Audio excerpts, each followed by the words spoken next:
What's up, penguins? So today we're going to do a quick review over units 1 through 4. It doesn't look like the live stream has started yet, which is confusing me because it's supposed to have started by now. So hopefully it will get started in just a moment. So in case it is working, I'm Mrs. Jones and I am coming to you from Georgia. It is very cold here, which I'm not used to the cold. So I hope that you're tuning in from somewhere warmer than here because I am definitely freezing right now. Um, and so since you're sitting in this live, I know that you don't know this, but everybody that is in my live is always a penguin, which means that you are dressed for success.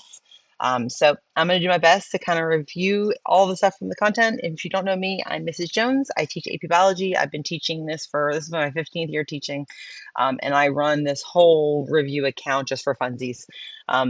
I did my best to try to make it so that my little camera wasn't going to cover up anything in the screen, but if it does, I'm sorry. Like, just kind of the whole thing is posted onto my website, so you can access the whole PowerPoint on the website. It's all under the 25-26 review. I'm going to do my best to fit this in an hour, but I've been told that y'all don't like it when I do the speed runs, so I'm going to try not to speed run this one. And I did go through the CED when I built this last night, so that it should be as aligned as possible to the new CED, to the changes that they made. And yes, this is the official AP Bio Penguins channel. So in case you don't know, there's a ton of resources for you on my website. So starting in January, February, depending on how the calendar flows, I'm going to start doing a daily review on my Instagram stories, Monday through Friday. So you can check that out when we start getting ready for the AP exam. In terms of like a review guide, I have a 396 page review guide that I posted onto my Weebly. And that's based on the old curriculum. That's why there's a little star there. I'm rebuilding and I've got units 1 through 6 made. So if you're needing some extra review after this, and you're like, I really need to just, hone in on some stuff, you could go through the review guides. They're posted on the main screen of my website. And then I also have recorded FRQ Fridays. So if you're struggling with FRQs, so you could go find an FRQ that you're struggling with and you can watch the video, you can pause it and see, I'm giving feedback. I'm talking about how I would answer it if I was a kid. I'm talking about how you can find points in it, even if you don't know anything. And I talk about the exemplar responses. So like what allowed the student to answer it. So I do have a little bit of FRQ in this, but it's really not a huge amount of FRQ. I asked like a couple little questions because I was trying to just make this a content review because I was told that that was really what y'all wanted. You didn't really want me to do all the questions in this one. If you're wanting the questions, you could go to any of those other review videos. So I have a video for all 8 units. They are based on the old curriculum. So it's kind of, most of the information is there, but there might be some small things that aren't there. I have 120 Wayground games that are for you, as well as those review videos, PowerPoints on my website. So if you just go to apbiopenguins.weebly.com or literally just Google apbiopenguins, you'll find that website and you'll find all these resources. So now today's plan is that we're going to go through units 1 through 4. And so I pulled up the CED. I've got as much as I can give you information for that. And so I'm going through I'm going to go through the units. I'm going to try not to speed run it. We know how sometimes I get where I speed run. I just, talk quickly through it all. But I'm going to try my best not to. I did not write your midterm. So it's very hard for me to tell you exactly what your teacher is going to do. So if you've not spoken to your teacher about your midterm, ask them, say, hey, what is the format of my midterm, what is going to be kind of on it, and that can kind of help to gear like how you should study for it. I'm just reviewing the content, and then from there y'all can figure the rest out. So we're gonna do unit 1, unit 2, 3, and 4, and then I have a couple practice problems in there, and those practice problems are really short. Hi RBC or AP Bio. So as y'all ask questions in the chat, I'll do my best to answer those questions as we go. But I'm focusing on what's currently here. And I don't know if you know, but there is a lag. There's like a 30-second lag. So by the time that you've typed it and then I see your message, I probably have gone past it. So I'll do my best to answer it as we go. But if someone else in the chat sees a question and they know the answer, you're welcome to answer each other and kind of help each other out. This is a community, right, y'all? We're not just, just me trying to give you all this information. Y'all have tons of information yourselves, and this is again a review, so some of this information. So unit one is on the chemistry of life, the structure of water, hydrogen bonding, and then we're going to look at the macromolecules, so carbohydrates, lipids, nucleic acids, and proteins. So real quick about the structure of water. So we all know water is H2O, right? You've got two molecules of hydrogen, one oxygen, and together, of course, makes water. And so that then leads to these things called hydrogen bonds.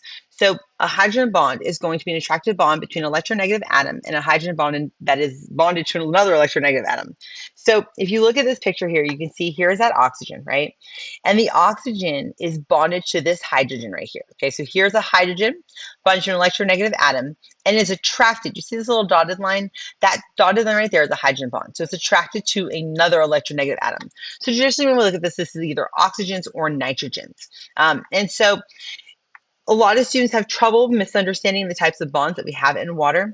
And so water is going to have a covalent bond in the structure. So between the oxygen, this hydrogen is going to be a covalent bond, is a polar covalent bond, which is going to lead to there being an unequal share of of the electron, which then causes there to be a partial negative and a partial positive.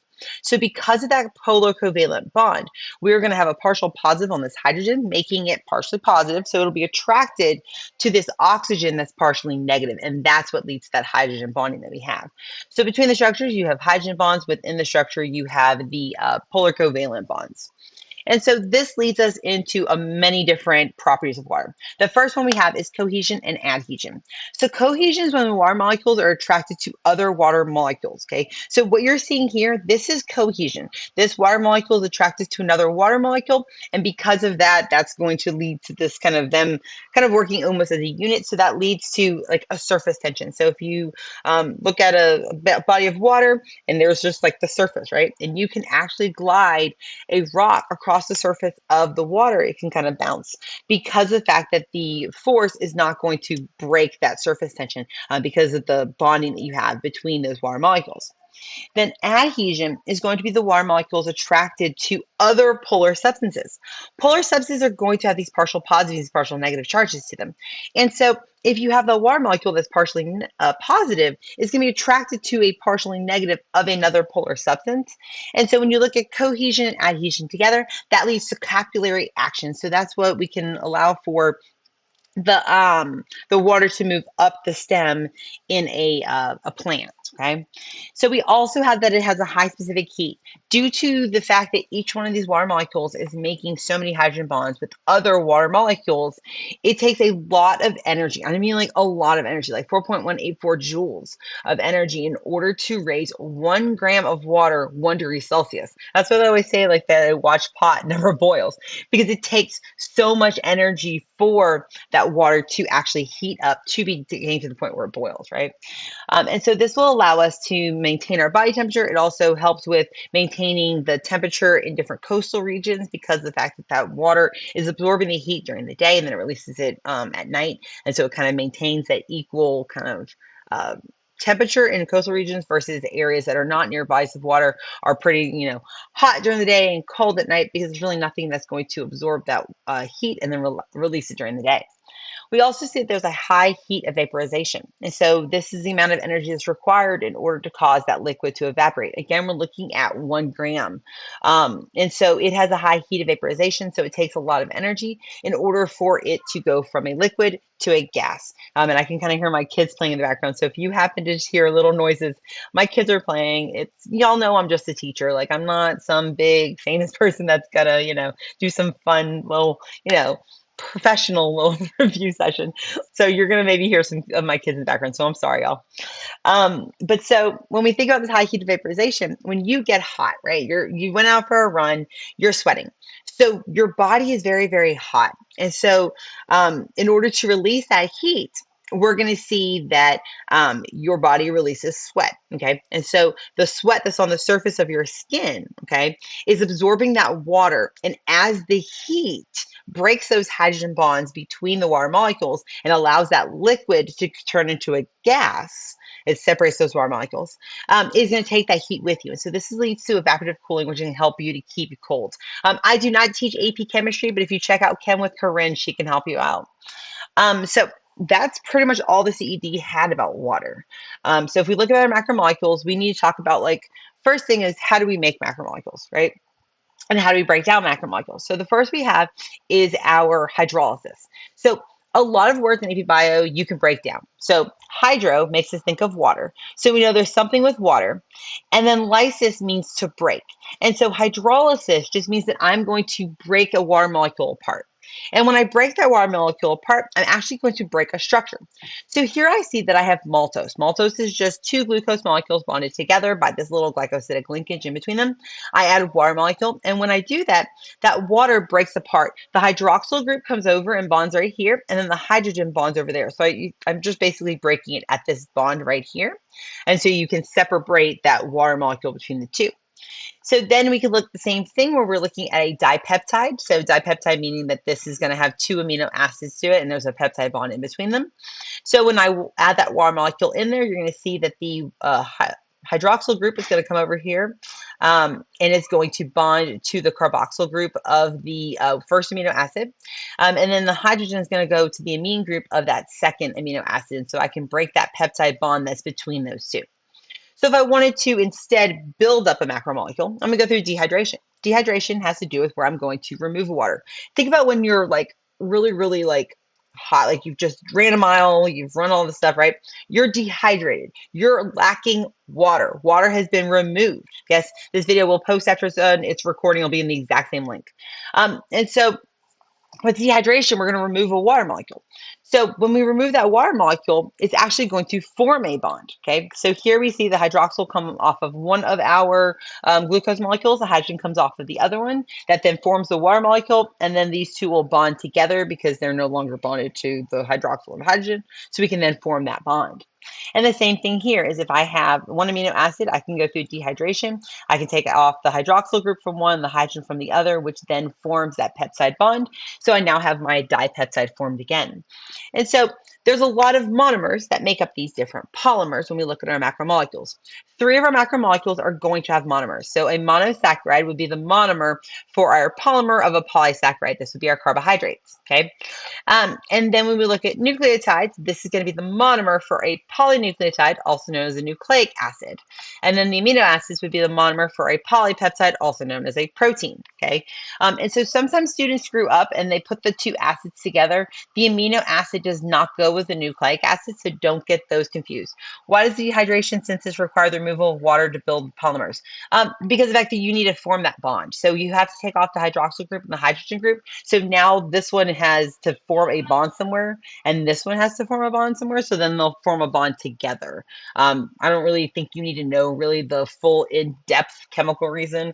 So that's the biggest, easiest reason to explain to you of like just it takes off those different molecules, which then allows them to be able to form a bond to each other.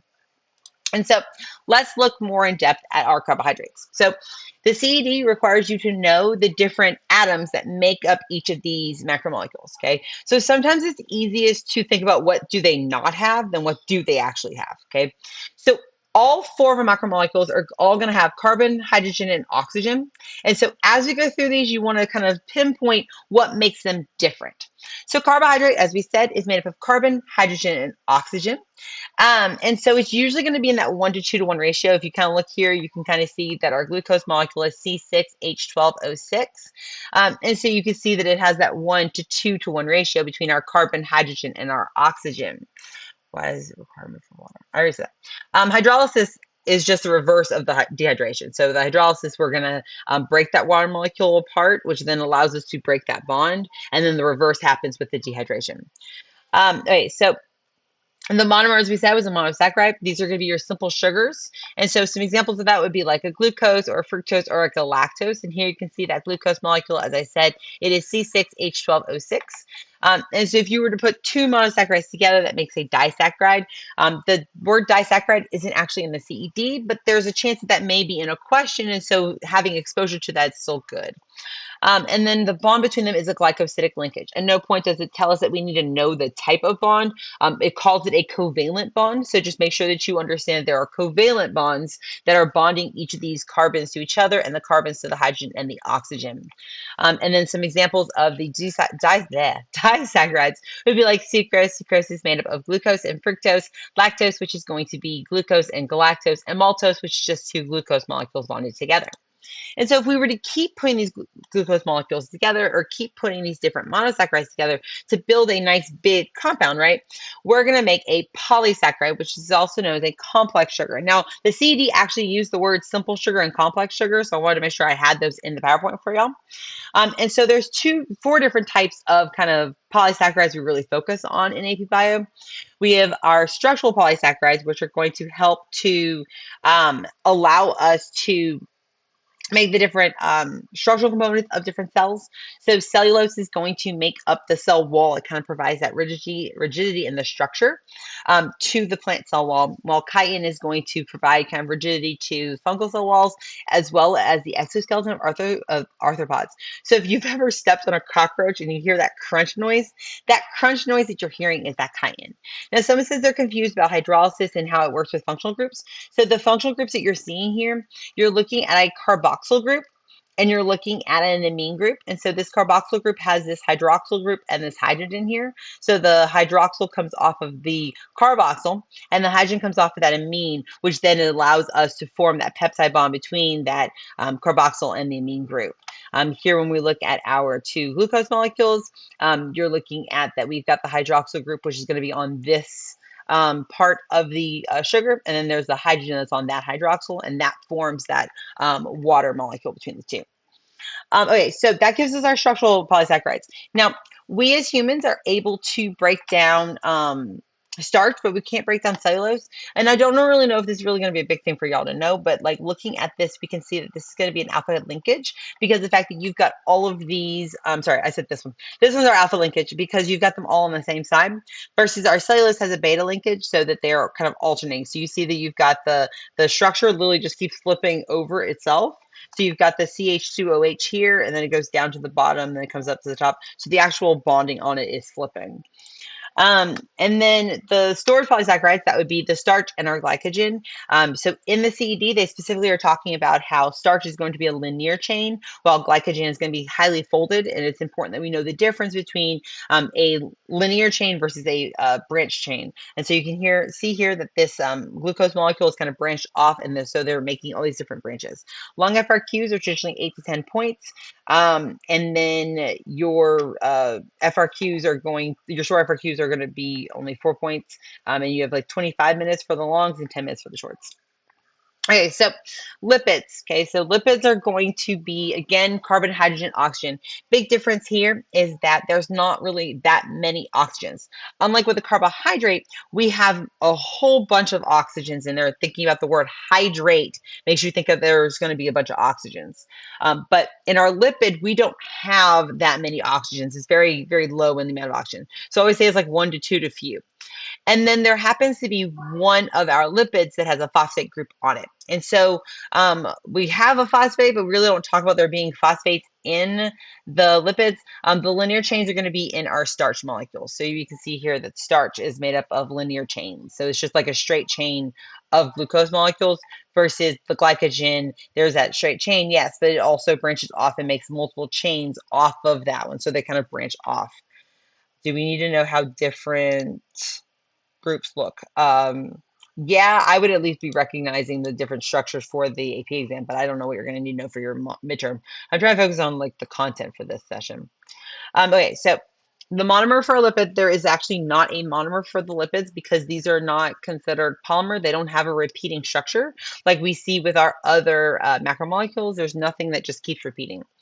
So the big thing that keeps these all together is the fact that they're nonpolar and they're hydrophobic. Nonpolar meaning that they, of course, have nonpolar covalent bonds. They have equal sharing of their electrons in their valence shell, which doesn't provide that partial positive and partial negative that we discussed with water molecules. And these are hydrophobic, meaning that they're not going to dissolve well with water. They're actually going to repel water.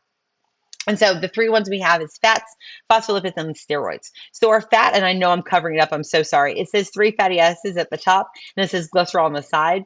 So there are 3 fatty acids together bonded to that glycerol molecule, and that's what makes up the fat.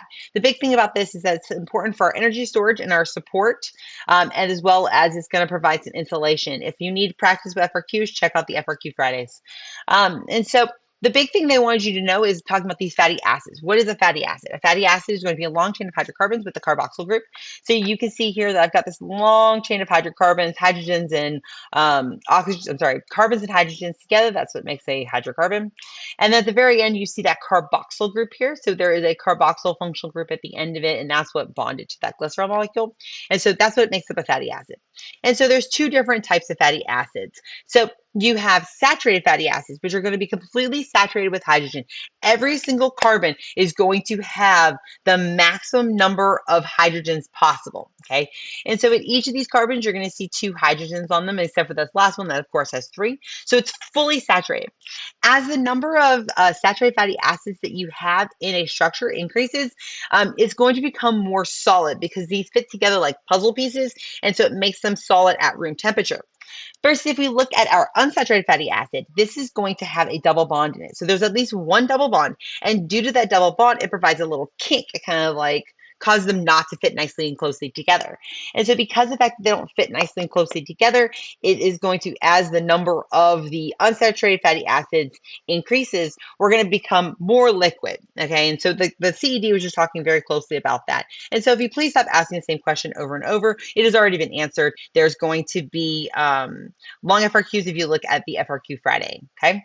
And so looking here, you can kind of see the difference between our saturated and our unsaturated fatty acids. Just make sure that you can tell the difference between them. And again, the saturated causes it to be more solid. The unsaturated makes it to be more liquid. And those will work really well together as we look at our phospholipids, okay? So phospholipids are going to, instead of having 3 fatty acids, they only have 2 fatty acids. So one of the fatty acids gets replaced out of that glycerol molecule for a phosphate molecule, okay? And so that phosphate, because of the fact that it is a 2 minus, there is a charge on a phosphate molecule, it's PO4 2 minus, there's a negative charge. That negative charge causes it to be hydrophilic or water loving. And so you're going to have a hydrophilic region that's going to be at one region of it. And then there's a hydrophobic region at the other end, which will be the fatty acid tails. So we call these amphipathic. This is going to help to form the bilayer that we see in our plasma membranes. And we'll focus a little bit more on that when we get into unit 2. But the big gist is that this is going to allow them to self-assemble. So you have 2 fatty acids in the middle, and then the phosphate heads are going to be on the outside, which will then allow you to form that bilayer. And so when you're making that layer, if you have more unsaturated fatty acids, it's going to allow the membrane to be more fluid. And if you have more saturated fatty acids, it's going to allow it to become more like rigid and solid. Okay.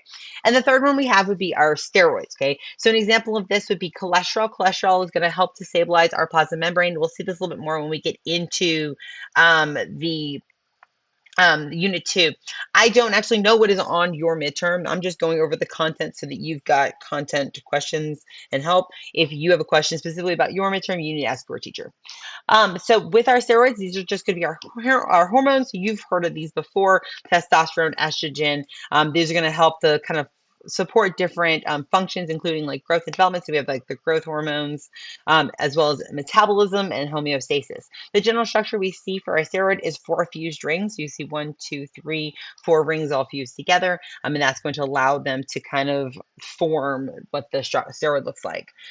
Does the charge apply to other chemicals? The more electronegative it is, the more attracted it is to water.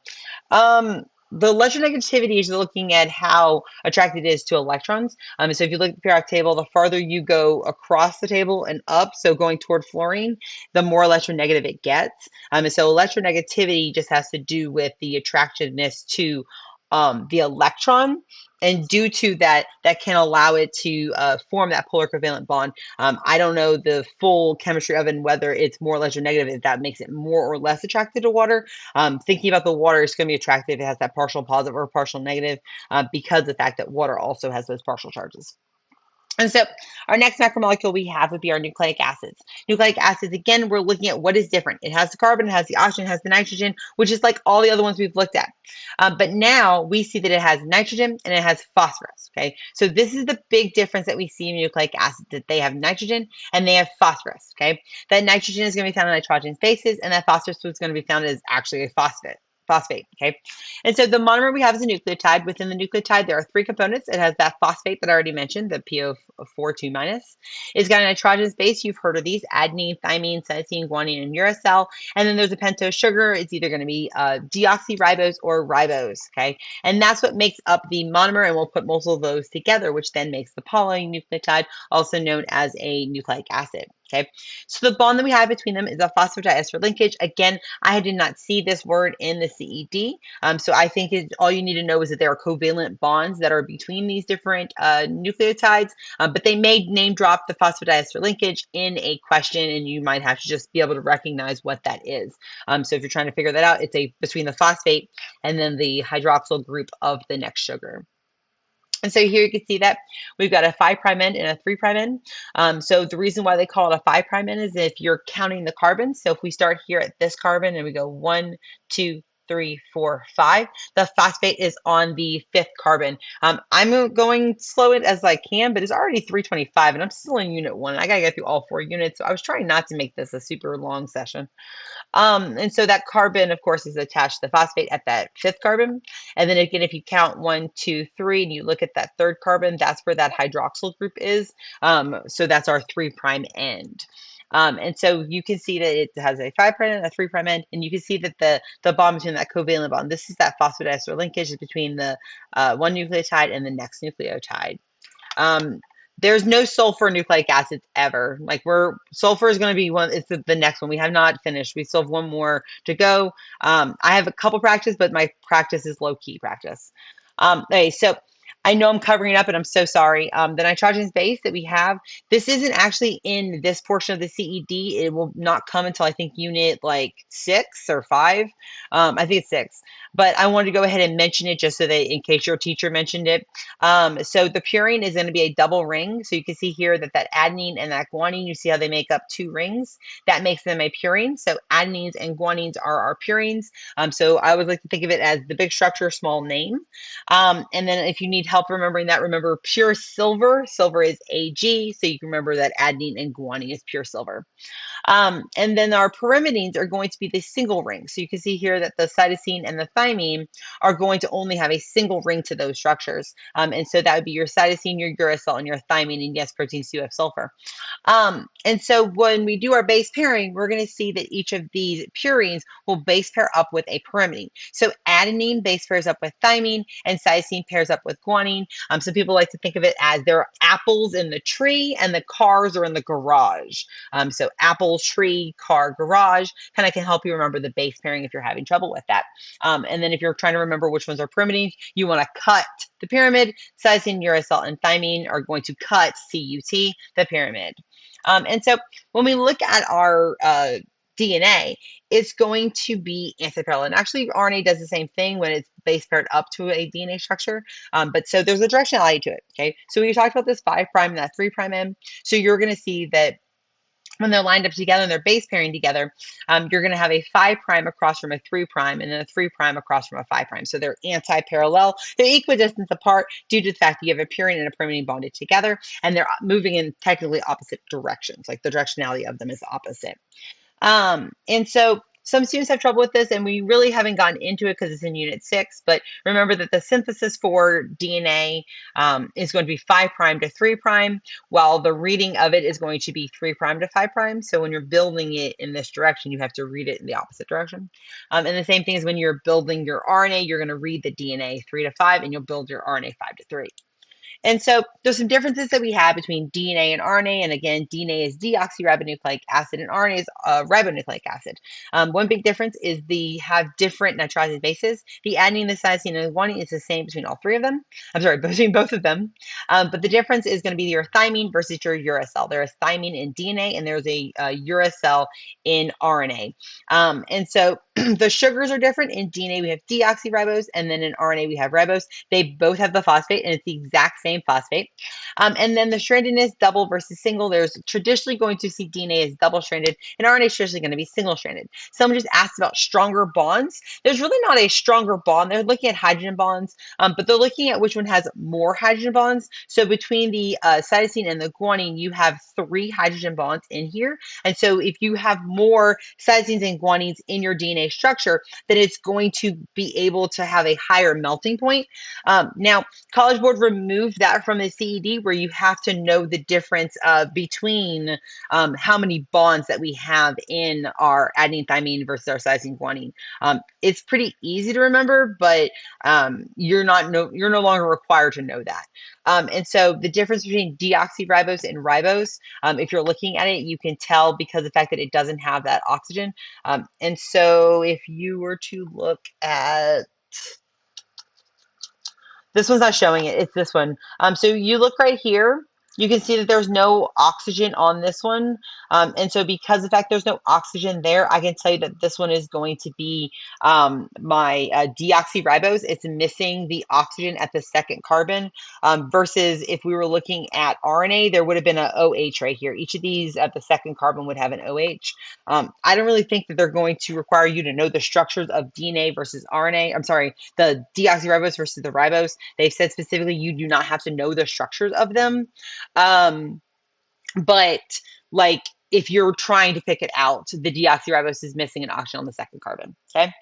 And so that gets us to our last macromolecule, which is our protein. So proteins are going to be made up of carbon, hydrogen, oxygen, same as the other ones, but now we see the difference of nitrogen and sulfur, okay? So it has the nitrogen that the nucleic acids had, but the difference is that instead of phosphate, it has a sulfur group, okay? And when they say the proteins have sulfur, they're just talking about some of the amino acids have sulfur, but specifically looking at the first amino acid, like the start codon is going to be for methionine. Methionine has a sulfur molecule. So technically every single protein would have sulfur because of the fact that methionine has sulfur.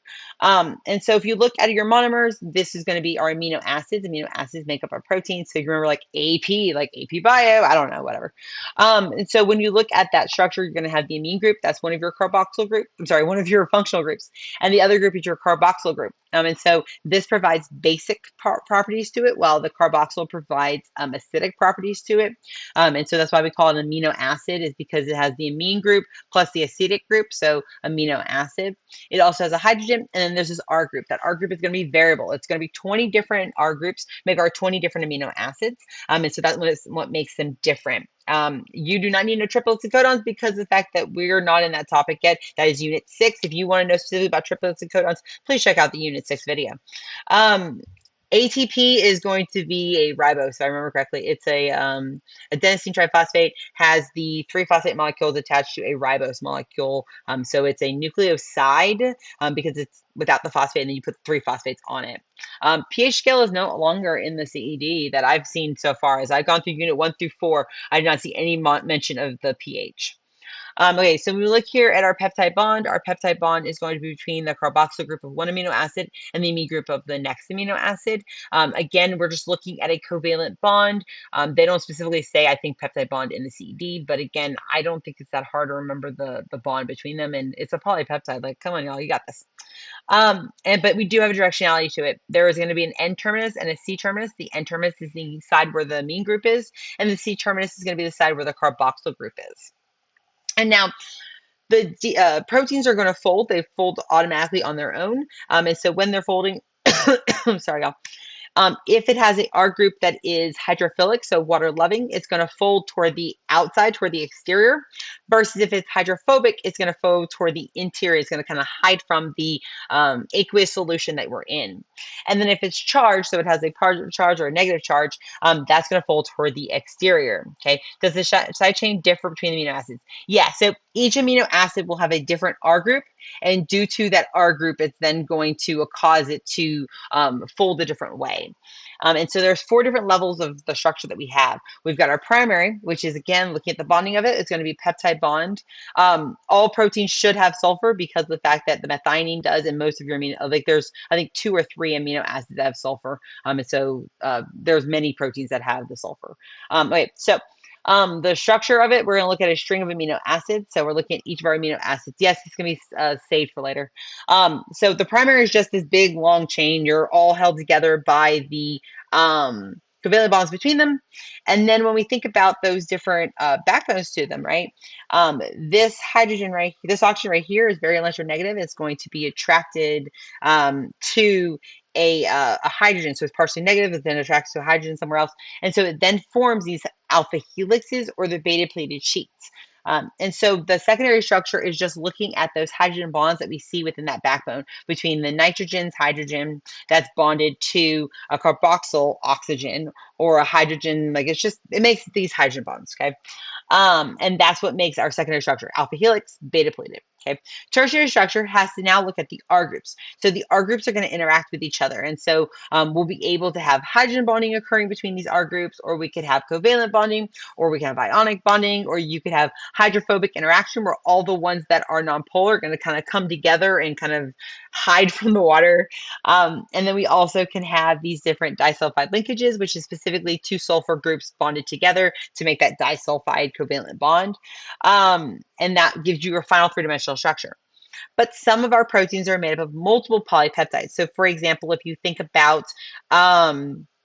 like, I don't know, hemoglobin. Hemoglobin has four different subgroups, okay? And so those subgroups, the two alphas and the two betas, now interact together, and that's what makes your quaternary structure. So your quaternary structure would be any of the bonds that we've talked about, hydrogen, covalent, ionic, whatever bonds you want to talk about. And it's between the R groups of different polypeptides. So the difference between the tertiary and the quaternary is that tertiary is the R groups within the one polypeptide, and then the quaternary is going to be between the different polypeptides. I don't know if you need to know all the functional groups. It wasn't distinctly stated in the CED. I would know the functional groups. There's only 7 of them, but that's just my logic. Yeah, alpha helix is like a curl, so it kind of looks like a spiral, and then the beta pleated sheet just kind of looks like this little wave. Yes, it's kind of like a zigzag, and then they're bonded to each other on the zigzag side. And yes, it'll be accessible later for it. Okay, so now for the practice problems, I just pulled a portion of each of the FRQs. So this is from the 2024 number 2. It's just part A. We have to describe the role of water. So take a moment and see if in the chat you can tell me what is the role of water in the hydrolysis of ATP. And so I'm going to look back through the chat and see if there's any questions that I didn't mention that need to be mentioned. Somebody's asking about these FRQs still. I don't know what you're going to have on your exam, but in terms of FRQs, a long FRQ, you take about 25 minutes for it, while a short one you take about 10 minutes for. A long one can be 8 to 10 points, while a short one is only going to be 4 points. Look at your bolded terms, and I'll tell you whether it's going to be, a scoreable point or not. So has anybody answered me yet? Oh, no one's answered me yet. So when we're looking at the role of water, right, we talked about hydrolysis before, and hydrolysis is going through the process where we're going to use water to break a bond. And so the role of water is that it's going to break apart that phosphate, right? It's going to take the phosphate off of the ATP to help us to break down that water molecule. And so the water is added to cleave or split the phosphate from the ATP, or the water breaks down or it splits the ATP. Okay, now all you had to do was understand what hydrolysis was. Hydrolysis, hydrolysis, water to break, right? We're going to break the water molecule, which will allow us to break the ATP. And so part A on these FRQs are usually just looking at, do you know your biology? Okay. If you don't know what A is talking about, skip A and come to a different question. It'll be perfectly fine. You get the same number of points no matter if you, skip it or not, right? So it's a points game. Try to get as many points as you possibly can. You thought that water can leave off the protons that can be used for ATP synthase. So ATP synthase is going to use just the protons. We're not looking at that in terms of this. We're just talking about how do we break apart a ATP molecule, and that would be using water to break the bond in that molecule. So 2022, number 2, yes, it would become a DP. The double-stranded breaks along the DNA backbone. So the question actually goes through this whole big thing talking about these breaking of the chromatids and the chromosomes within meiosis, but you don't really need to know about that, right? So this is also the reason why I'm only showing you just the point, is to say you don't need the prompt. I don't need to know anything about the prompt in order to answer this question. So it says describe the process by which the breaks occur. So how can I have double-stranded breaks along that DNA backbone? Okay. And so, yes, good job on all y'all on the last question. I see that a lot of you all got those points. Good, good, good. Does anybody have the answer for this one? Okay. Describing the process by which these breaks occurring on that DNA backbone. And so we kind of have to think about DNA and we think about, well, what does the DNA backbone look like, right? So what is the DNA backbone? So our DNA backbone, if you think back, was just that sugar phosphate backbone. So it's the sugar and then the phosphate, the sugar, the phosphate. And so it was that alternating, right? And so when we were describing the process by which we can break it, so we are going to have some type of hydrolysis. Great job, everybody. So we have hydrolysis where we're going to break that phosphodiester linkage. We're going to break the bond, that covalent bond between the um, phosphate of one and the sugar of the other. Okay, that way we can actually, separate these two materials. So hydrolysis occurs between the sugars and the phosphates, or between the nucleotides.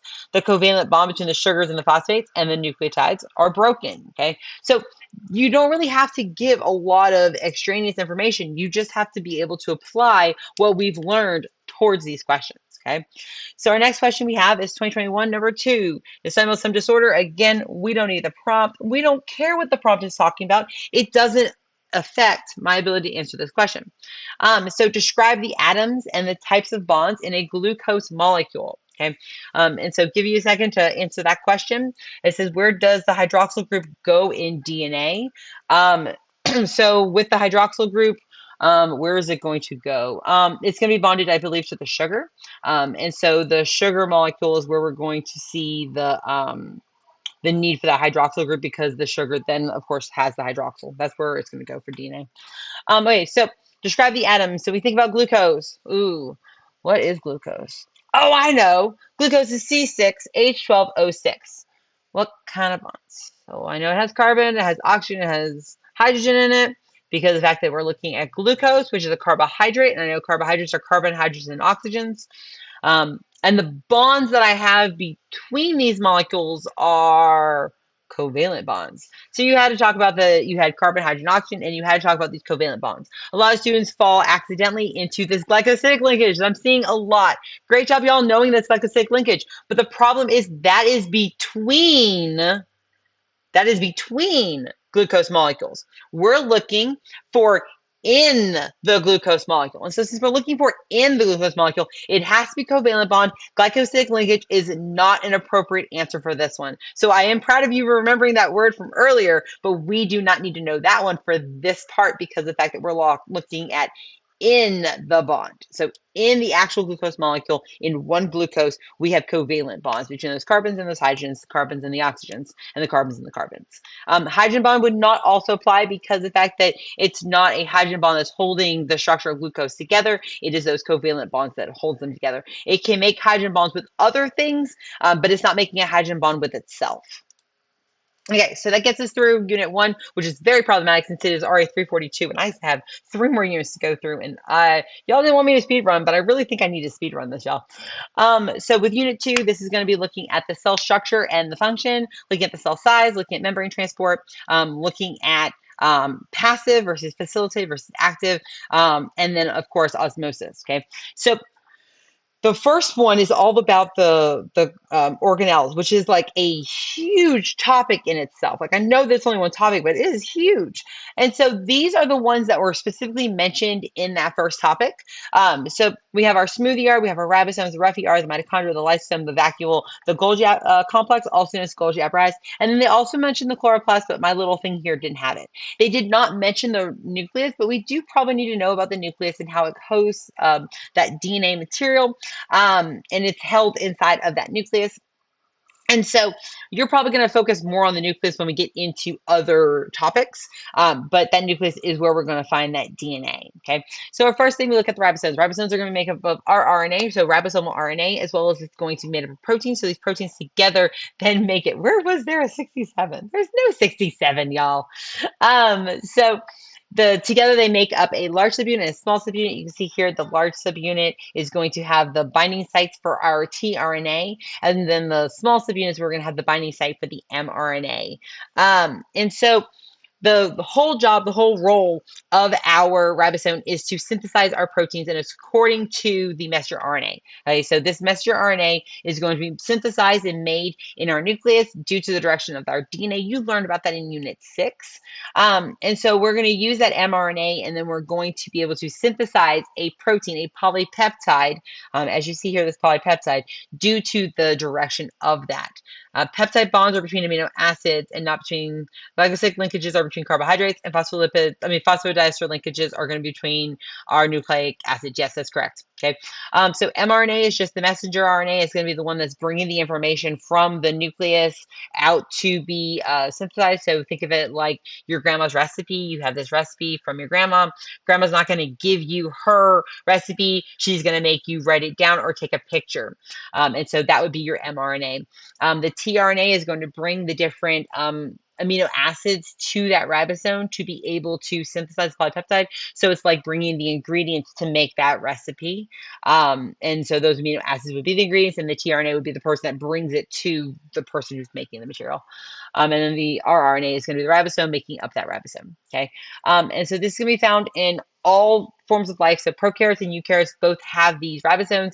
So it shows a common ancestry of the fact that, that we all have these ribosomes. So the endomembrane system is going to be looking at the organelles that are attached based on membrane. So they're either directly attached to each other by actually being bonded to one another, like you see with the nuclear envelope and the endoplasmic reticulum, as well as they could just be bonded or connected by the fact that they've got a vesicle that goes from one to the next.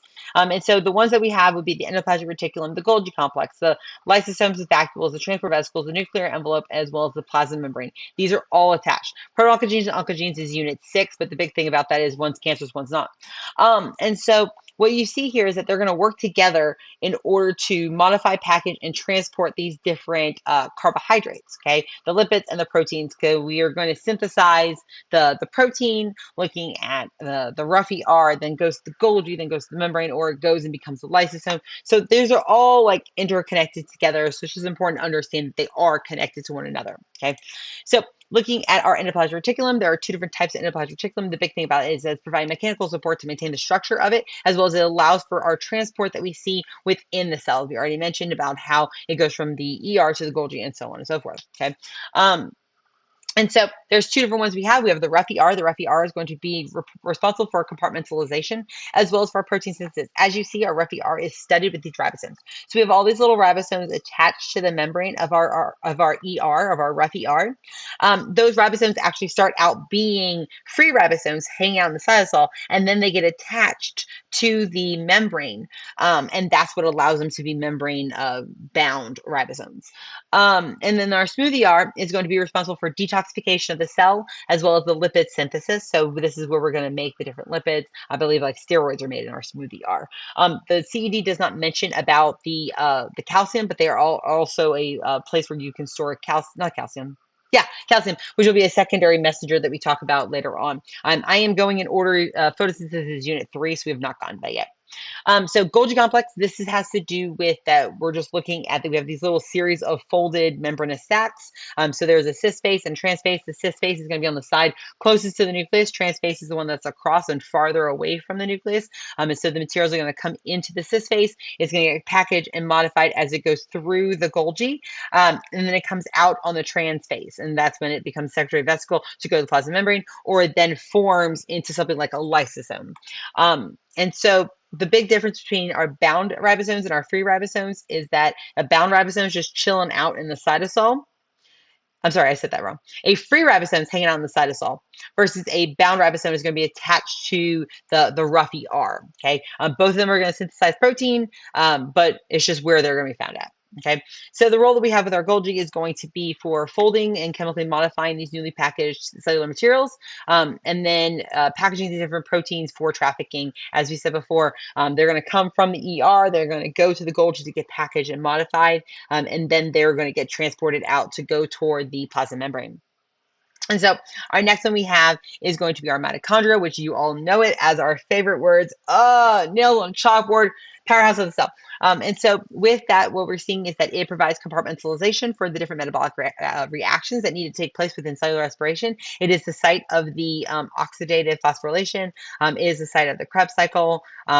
So this is important for us to be able to provide the most amount of ATP possible with our process, okay?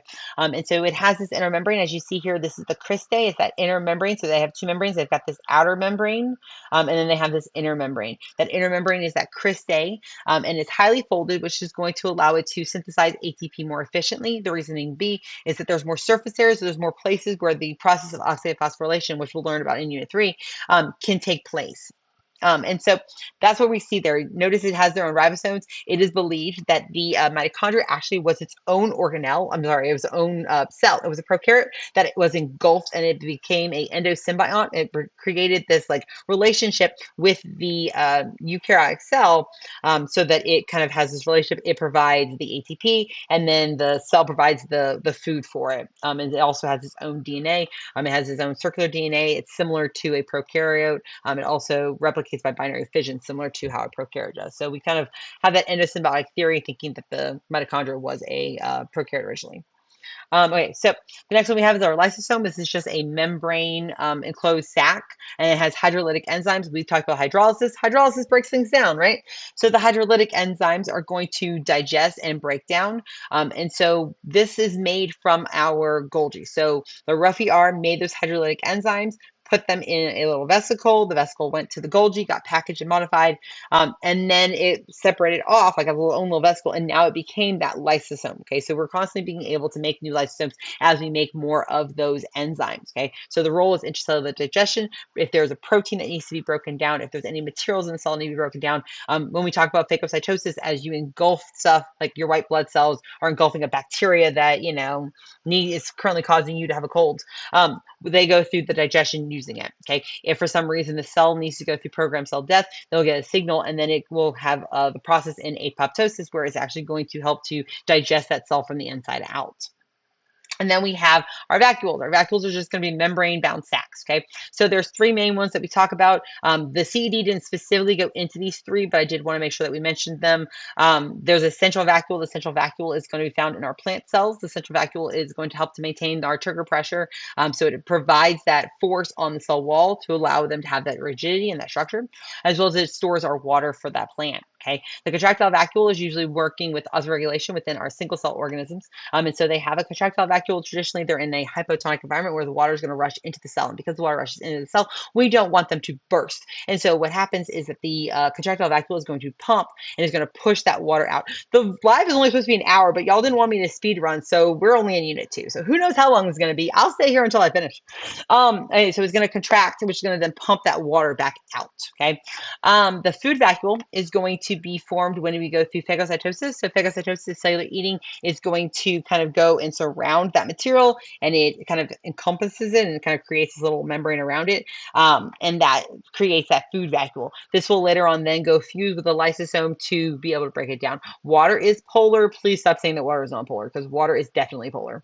Okay, so traditionally our vacuoles are going to be smaller in our animal cells than they are in our plant cells, and they're more plentiful in our animal cells than they are in our plant cell. That was straight out of the CED. I'm sure you got to know for some reason. Okay, why are you whatever? Okay, sorry. Okay, so with our chloroplasts, this is going to be responsible for allowing us to be able to have the specialized structure in our plants and other photosynthetic organisms like algae that are going to synthesize the carbohydrates, okay? And so just like what we saw with our mitochondria, this is going to be an endosymbiont, so it does have that double membrane. That outer membrane is, of course, the membrane from when it was engulfed. And so the role is going to be the location for our photosynthesis. We're going to go a little bit more in depth, but as you notice, it does have its own ribosomes, as well as it has its own DNA, which helps to kind of support the fact that we believe that it is a endosymbiont. Okay, so they do mention that we have this cell compartmentalization. And so with cell compartmentalization is due to the fact that we have these membrane-bound organelles. So there are different organelles that help to break up the cytosol into these different little areas. And those areas have specific functions, which is that compartmentalization that we see. So like the rough ER, the smooth ER, the Golgi complex, lysosomes, mitochondria, the chloroplasts, and vacuoles, they all have their own separate jobs, and they're all separated by their own membranes, which allow them to have those specific little compartments. So you take this, you're allowing the cell to be larger because of the fact that it has all these little compartments. That's why a eukaryotic cell is larger than a prokaryotic cell. Okay. Hey, Miss Fuller's biology class. So somebody just asked in the chat about the difference between the phagocytosis and apoptosis. Phagocytosis is cellular eating. Is going to be when the cell is going to engulf and bring in food from the outside, versus the apoptosis is going to be kind of programmed cell death. Or so what's going to happen is that there's something wrong with the cell. There's some type of issue, and because of that issue, the cell needs to no longer be there, and so it's going to cause the cell to die, and so it's going to digest itself from the inside out. Not always when you go through apoptosis is it bad. So for example, the reason why you have spaces in between your fingers is because of the fact that you went through apoptosis, and those cells, they died, right? They're gone, and now we have these spaces in between our fingers, okay? Because you originally just had like a ball of cells that made up your hand, which is kind of cool. We're not talking about that yet. Okay, so we also have these internal membranes. The internal membranes are going to have specific functions that are going to allow us to be able to kind of have these specific structures that take place. It's going to be on, it's automatically going to save and re-recorded. So as we said, the cristae is where we're going to see oxidative phosphorylation. So having that large surface area is going to allow for us to be able to make as much ATP as possible. Versus when we look at our chloroplasts, we also have that thylakoid. We have more of this inner membrane highly folded to allow for the more of the light reactions to take place, which will allow for us to photosynthesize more frequently, which can allow us to make more, of course, the ATP, which then lets us make more carbohydrates. Okay. So as I said, that was a whole bunch of mess with all of those different organelles. So if you're asking about the penocytosis, phagocytosis, we will hit that at the end of this like unit. I promise it's in there. When the cell dies, the nutrients are absorbed back into the cell. Like it's the actual cell that's dying. Like it's going to digest itself. Okay, so with cell size, we need to make sure we're focusing on surface area to volume ratios. Okay. The reason why is because if you have a large surface area and small volume, it's going to allow you to obtain your nutrients, as well as it helps you to eliminate different waste products. If you have a large surface area, small volume, you can dissipate your heat and kind of get rid of heat or acquire more heat. And then you are more capable of exchanging materials with the environment. So we need there to be a large surface area volume ratio. Like a smaller cell is going to be the most efficient because of the fact that it has that high surface area to volume ratio. Okay. Yes, those are part of it. We have not gotten to them yet. Okay. So these are right here. This is straight from the formula sheet. You need to be able to calculate the surface area and volume of a sphere, rectangular solid, a cylinder, and a cube. You have to be able to do all of those components, okay? And so here's kind of, again, showing you those same kind of the math for them all in case you need to see what these different things look like. I imagine it'll probably be they give you different cells and they ask you which one's more favorable, or they might tell you the surface area to volume ratio of them. There is no numeric responses on the actual AP exam, so I don't know how they're going to use this information, but we're probably going to have to mathematically calculate one of them, but it does give it to you on there, okay? And then they also, in this topic, they talk about the metabolic rate, and that there is the smaller the organism is, the higher the metabolism or the higher the metabolic rate is. It's due to the fact that they have that large surface area volume ratio, and so they dissipate a lot of their heat, and they waste a lot because of that small size that they have to have a higher metabolism to maintain, okay? So plasma membrane. So as we said before, plasma membrane is made up of our phospholipids, okay? So the phosphate group right here, this little up here, is a hydrophilic group. It's going to be polar. It's polar because of the fact that it is PO42 minus, so it's negatively charged. That negative charge is going to allow it to be hydrophilic, okay?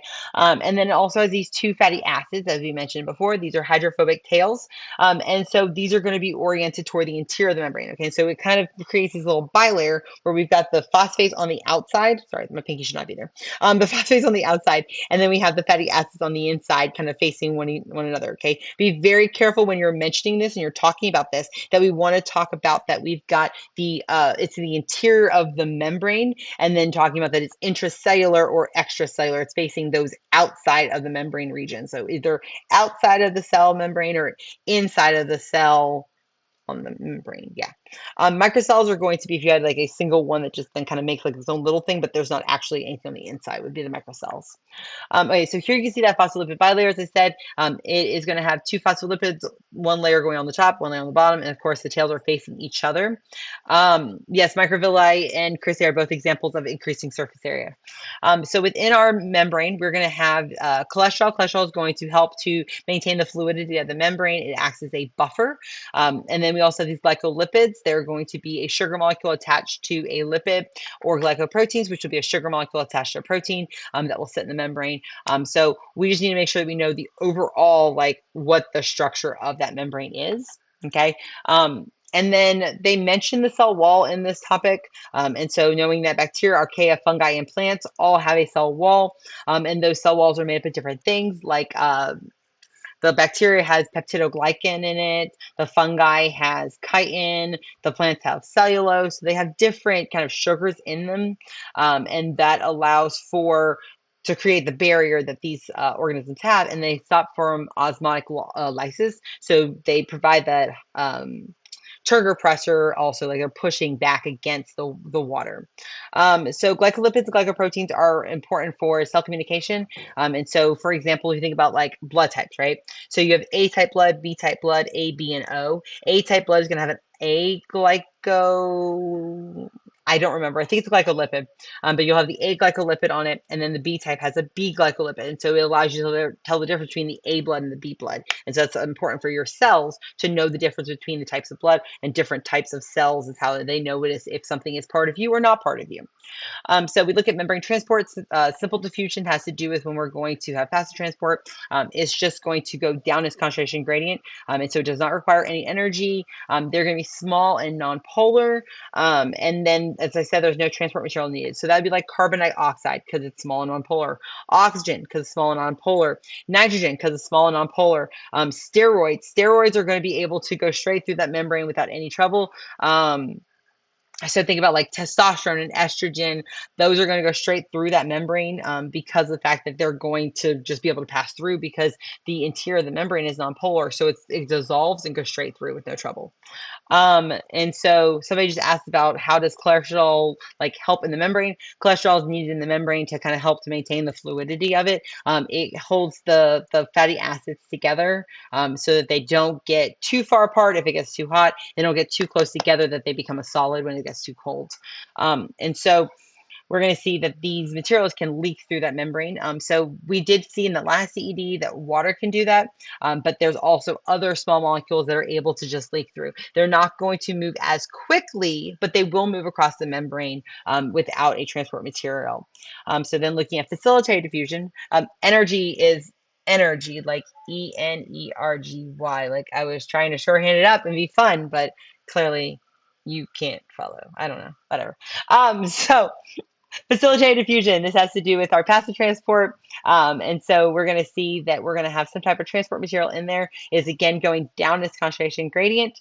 And so we're going to go from high concentration to low concentration. There's two different types of transport materials. We have our channel proteins as well as our carrier proteins. And so the channel protein looks like this. It's just like a little like passageway for it to just pass straight through. Versus the carrier protein is going to kind of like move and change shape. They'll bind to it, which causes it to change shape, and then it opens up on the other side to transport it across. Adrenaline, epinephrine. I don't remember the polarity of epinephrine off the top of my head. I thought that epinephrine was a protein hormone, but I could be wrong. I don't know the actual like structure of it to know whether it's going to cross membrane. You won't have to know that on the AP exam or on your midterm. Unless your teacher specifically told you to know that, they will tell you whether it is a steroid or a protein. If it's a steroid hormone, then yes, it can pass through the membrane. If it's not a steroid hormone, then it can't. Okay. And here you can see what carrier protein looks like. This is specifically looking at a active transport, but you can see what the carrier protein looks like. Looks like that. Anyway, so like water will move across is by something called an aquaporin directly in the CED. It does mention that it's an aquaporin. So since it's since epinephrine is water soluble, I would assume that it's going to be a protein material and it will not go straight across that membrane. Okay, so also, this allows the membrane to become polarized because as these ions are on one side of the membrane versus the other side of the membrane, it then creates this difference of charge across the membrane, which allows it to be polarized. Energy is energy, y'all. Like energy. Okay. So that's facilitated. So looking now at active transport. So it does require some type of energy, specifically in the form of ATP. So ATP is going to bind, which is then going to allow for shuttling of materials across that membrane. It will go against concentration gradient. As you see here, I have a high concentration, but I'm moving something from a low concentration to the high concentration across that membrane. So we oftentimes see this with our sodium, our potassium pumps, our calcium, our protons. And so again, the sodium potassium pump and then the ATPase is going to maintain that membrane potential. It kind of helps to make sure there's a difference of charge on either side of that membrane. So somebody asked, for integral proteins, do they need to match clarity of the phospholipids, like nonpolar, nonpolar? Yes. So when you're looking at this protein sitting in the membrane, this part right here is going to be nonpolar, while this part out here is going to be polar. And then you're going to see that the interior of this is going to be polar because this material is probably polar needing to get through there. And so it's going to have a similar size as well as a similar charge. It's going to have, they're specific. So we're going to see that we're going to see that the like if it is a sodium channel, it will only allow sodium through it because it's specifically going to bind to that charge as well as it's going to have the right shape and the right structure. Their proteins, their active sites are specific for what they're going to bind to. Wait, water can go through the membrane. Yes, water is able to go through the membrane without an aquaporin. It's just really, really slow. So yeah, okay. So then we get into exocytosis. Hey, Miss Odine, or I'm gonna say Mrs. O's class. So exocytosis is going to be when we're going to be releasing materials out, right? You can see what unit we're in at the very bottom. I don't know if you can see it, but it says unit 2 cells at the bottom. Okay, so exocytosis. So we've left the Golgi, right?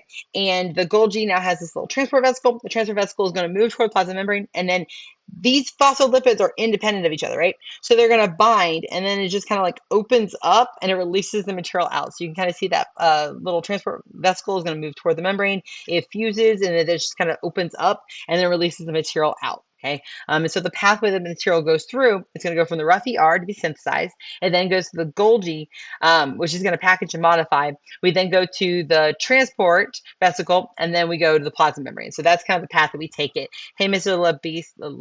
Batiste. I did my best. Okay, so endocytosis is going to be the opposite. Okay, let the words tell you things, right? Exo, things are exiting. Endo, things are entering. Okay, so endocytosis, we're going to take in large molecules by folding that plasma membrane in on itself, and it forms these little vesicles that can then engulf materials. Okay, so here we can see the three main examples. We have phagocytosis. Phagocytosis is cellular eating, okay? We have these little pseudopods that kind of extend out and they'll surround the material. You're going to see this with like your white blood cells. We're going to extend out and kind of surround like a bacteria that they need to engulf and get rid of, right? So it kind of goes out, it surrounds it, and it then brings in that bacteria. So there's that phagocytosis, which is cellular eating. It makes that food vacuole that we mentioned before that then infuses with the lysosome to digest it, right? Penocytosis has to do with that we're going to be like bringing in extracellular fluid. And as we bring in the extracellular fluid, the fluid that's on the outside comes in, which is then going to kind of bring in some of these solutes. Hey, Mr. H's class. So then we have our receptor-mediated endocytosis. Receptor-mediated endocytosis has to do with that the like there's going to be like a little ligand that binds to it, and then it's going to cause it to kind of create that little pit that can then create the little vesicle. And so that's receptor mediated. So there's some type of ligand that binds the receptor that then leads to this endocytosis that causes it. Okay. So where are we at? There was a question. Passive transport is going with the gradient, active is going against it, correct? And so somebody asked about charged materials. I don't know where that question went. Can large nonpolar materials go through the membrane?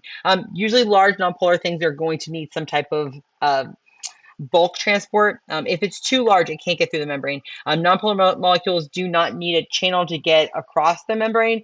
I don't know if we would do active transport with something that's nonpolar because of the fact that it doesn't really need a transport protein in the first place. So there really wouldn't be a way to push it against its gradient using a transport protein. So tonicity and osmoregulation. So the big thing with this, students always times have trouble. So I like this diagram. I think it helps us to visualize. So here on this side, I've got a low solute concentration. You've got all these water molecules, and it's actually like distilled water in a way. Like there's actually no solutes on this side, okay? And then on this side, I have a high amount of solutes, and due to those high amount of solutes, these water molecules are surrounding it. That's how things dissolve, is the water molecule surrounds it, and that's what allows it to dissolve into our solution. And so you can see that we've got less of these free water molecules here, okay? And so water is going to move from where there's more free water molecules to where there's less free water molecules. So they're going to go from a high concentration to a low concentration. Everything always goes, yes, 67 minutes ago, 6-7, y'all. Anyways, so we go from high concentration to low concentration. So there's a high amount of free water to there's a low concentration of free water in this solution, right? And so water is going to move from the left to the right, okay? So we have different words, okay? So now if you were to compare two people to each other, right? And you look at, I don't know, give two names, I don't know. We're going to name Samantha and, I don't know, Sarah, right? So if we had Samantha and Sarah, right? Samantha is taller than Sarah. Sarah is shorter than Samantha. So like you have them in comparison to each other, right? So these solutions are going to be in comparison to each other. If you have a cell in a solution, there's a solution inside of the cell and there's a solution outside the cell. So one of your solutions is going to be hypertonic, while the other one's going to be hypotonic. And so they're in respect to each other. If you were to take that cell and move it into a different solution, it could have a different thing. No, Samantha's my best friend. So you can have it moving from one to the other, okay? So here I have a hypotonic solution, okay? Hypotonic solution means that there's a low amount of solute and a high amount of free water, okay? It's going to lose the water to a hypertonic solution. Water moves out of hypotonic and it will go into a hypertonic solution, okay? So the hypertonic solution means that I have a high amount of solute and a low amount of free water. See, the high water, low water, right? So water is going to try to move over so that it would be equal, right? That we're always going to go from high to low, okay? So the water moves from the hypotonic solution into the hypertonic solution, and then isotonic solution has to do with that they're equal solute concentrations. So there's water moving back and forth, but it's equal movement, so we're not going to see one versus the other, and no one can see anything on the screen. Okay, so we're going to have them moving from one to the other. Okay, hypertonic is talking about that there is more solute. So that's why it says a high solute concentration. But you can't really say that there's more or less. Like it's just talking about like that there's a higher solute than the other side. Okay, the hypotonic has a higher water potential. A water potential is the potential for water to move. So hypotonic has a higher water potential. Hypertonic has a lower water potential. So someone says hypo is low solute. Okay, good idea. Okay, so moving into our water potential, because you are all talking about this. So with water potential, we have our pressure potential and our solute potential. Pressure potential is just the pressure that's put onto the solution or pulled from the solution. If you were to get an injection, that's going to be a pressure potential is pushing, positive pressure potential pushing the solution into your arm, versus negative potential would be like if you're drinking out of a straw, which I really wish I had some water, but that's okay. So you're going to kind of pull and have a negative pressure potential, which then pulls the water, okay? Solute potential has to do with the amount of solutes that are dissolved in the solution, okay? So water moves from a high water potential to a low water potential. As you see, there is a low amount of solutes, a high amount of solutes. So you're going to see the water is going to move from this side to that side. The goal is to try to make them have equal concentrations. And so if you decrease the amount of liquid here, the concentration of these two different solutions are going to end up becoming the same. So who are we kicking? I don't see. Okay, I don't know where they are.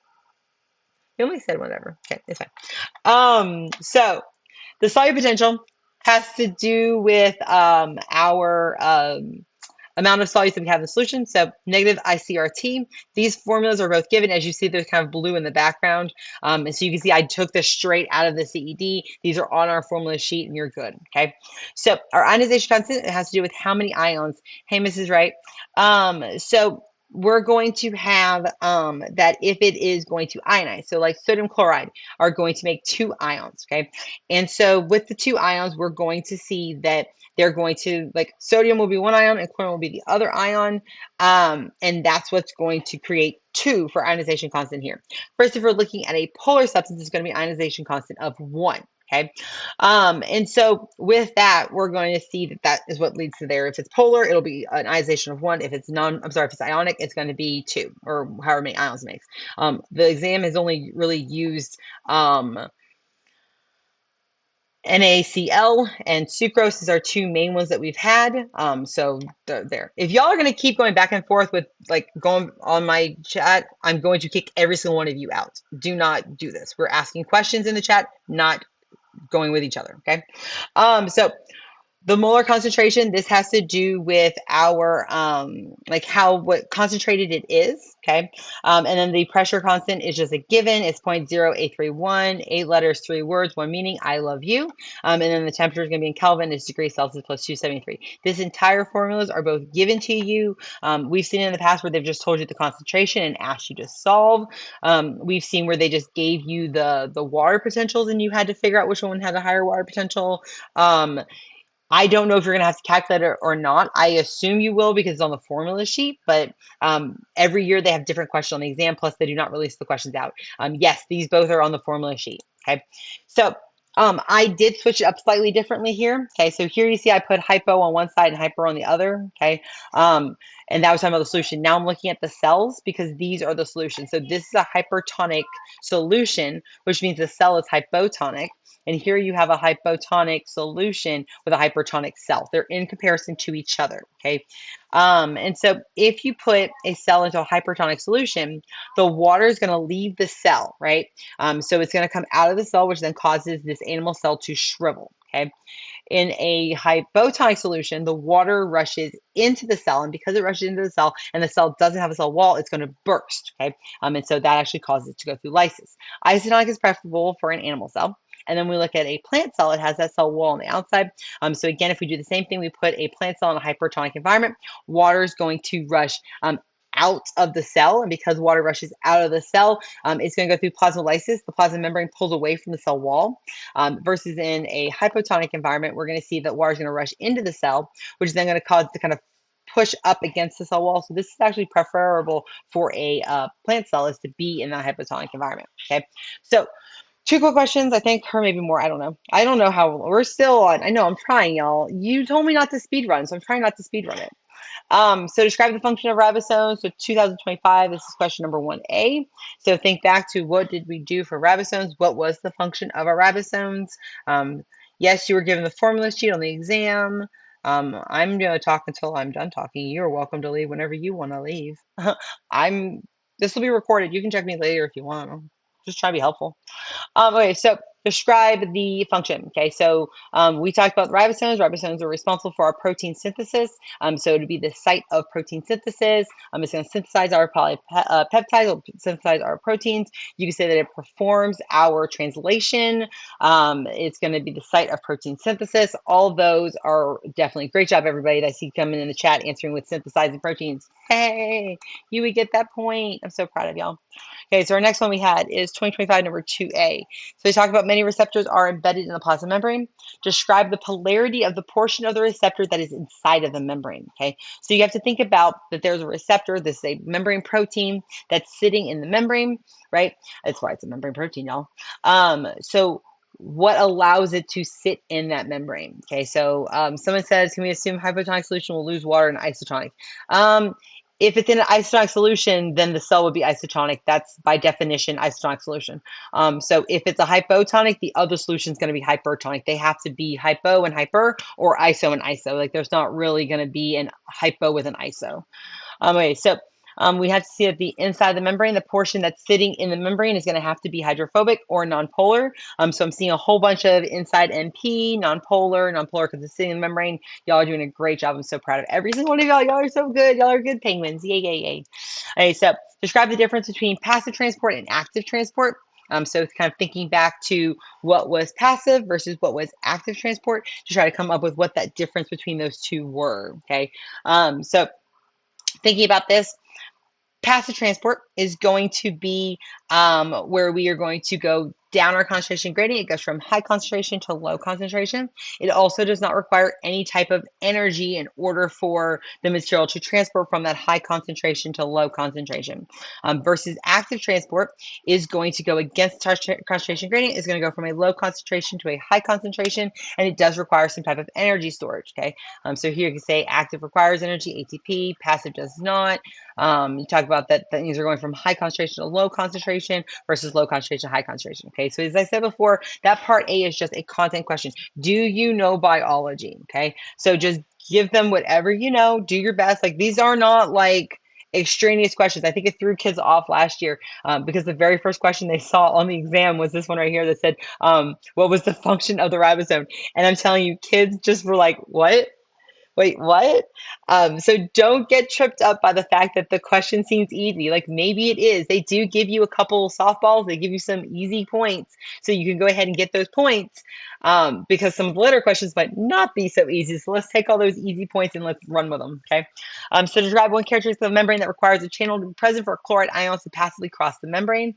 And so kind of thinking about a chloride ion, the chloride ion is going to be negatively charged. And so since it is a charged material, how can I get something that is charged to move across the membrane? And so you would talk about how the membrane is going to be nonpolar. And because the membrane is nonpolar, it's not going to be able to get across that membrane. So you're going to have a channel protein, right? And so talking about that the interior of the membrane or the tail is nonpolar, talking about the interior or the tail is going to be non-charged, talking about the interior or the tail is hydrophobic, okay? Someone says, are there any fill in the blank? So question number 5 is going to be kind of that. The part C used to be like annotating a diagram thing, and now it's a multiple choice question. So like, yeah, kind of fill in the blank if you may. They give you options, you just pick those. And a lot of times they'll like identify the independent variable, the dependent variable. So you can look at the question and just pull out the independent or dependent from the question. And if you have no idea what what is happening, then you can kind of pull from there. And I'm sorry that you don't know what I'm talking about. I'm trying to speed run because we're already 20 minutes past due and I still have 2 more units to do. I have no clue how I got through all 8 units in one 2-hour block. Anyways, 2022, number 1A, explain why the movement of chlorine out of it leads to water loss. And so when you think about that, if you're moving ions out, right? So you have the solute, and the solute moves out of the cell into the surrounding solution. So solute goes out, right? As that solute goes out, the inside of your cell becomes more hypotonic and the outside of your cell becomes more hypertonic, okay? And so we have to explain, why does the water move out? Why does the cell have water loss? Well, the cell is going to go through water loss because of the fact that we're going to see that the inside is hypotonic, the outside is hypertonic. So water is going to rush out of the cell and it's going to try to like equalize that pressure. Not the pressure, but yeah. So space outside the cell becomes hypertonic, hyperosmotic compared to the cell. So the water moves out of the cells. The space outside the cells will have a lower water potential compared to the cell. So the water moves out. If it is midnight and you need to go to sleep, you're welcome to go to sleep. This recording will stay and you can just come pick me up later. I've already lost like half of y'all. It's fine. We're good. I'm just going to keep on going. Okay, so unit 3, I gotta speed up, y'all. So this has to do with our enzymes, our energy, looks at photosynthesis, looks at cell respiration. And so real quick, before we get too deep, enzymes are just biological catalysts. Their job is to speed up the reaction. Turgor pressure, it has to do with the pressure from the water inside of the cell pushing on the membrane, like on the cell wall, and it inhibits water from rushing in. Okay, so enzymes. These are not consumed by the reaction. They're going to work forever and ever and ever and ever and ever and ever and ever and ever and ever because they cannot get used up, right? And so the enzyme is going to have no effect on our Gibbs-free energy, okay? Now, you don't have to know Gibbs-free energy, but you do have to understand that there is Gibbs-free energy. And so the free energy is just looking at the energy that's available to do work. Okay, so here's our reactants, here's our products, and I know this diagram's super blurry. I couldn't find a better one. And so this delta G right here, this is your Gibbs-free energy. So it's the amount of energy that's different between your reactants and your products, okay? So here we can see that it has the same no matter whether I use no enzyme or if I use enzyme. Okay.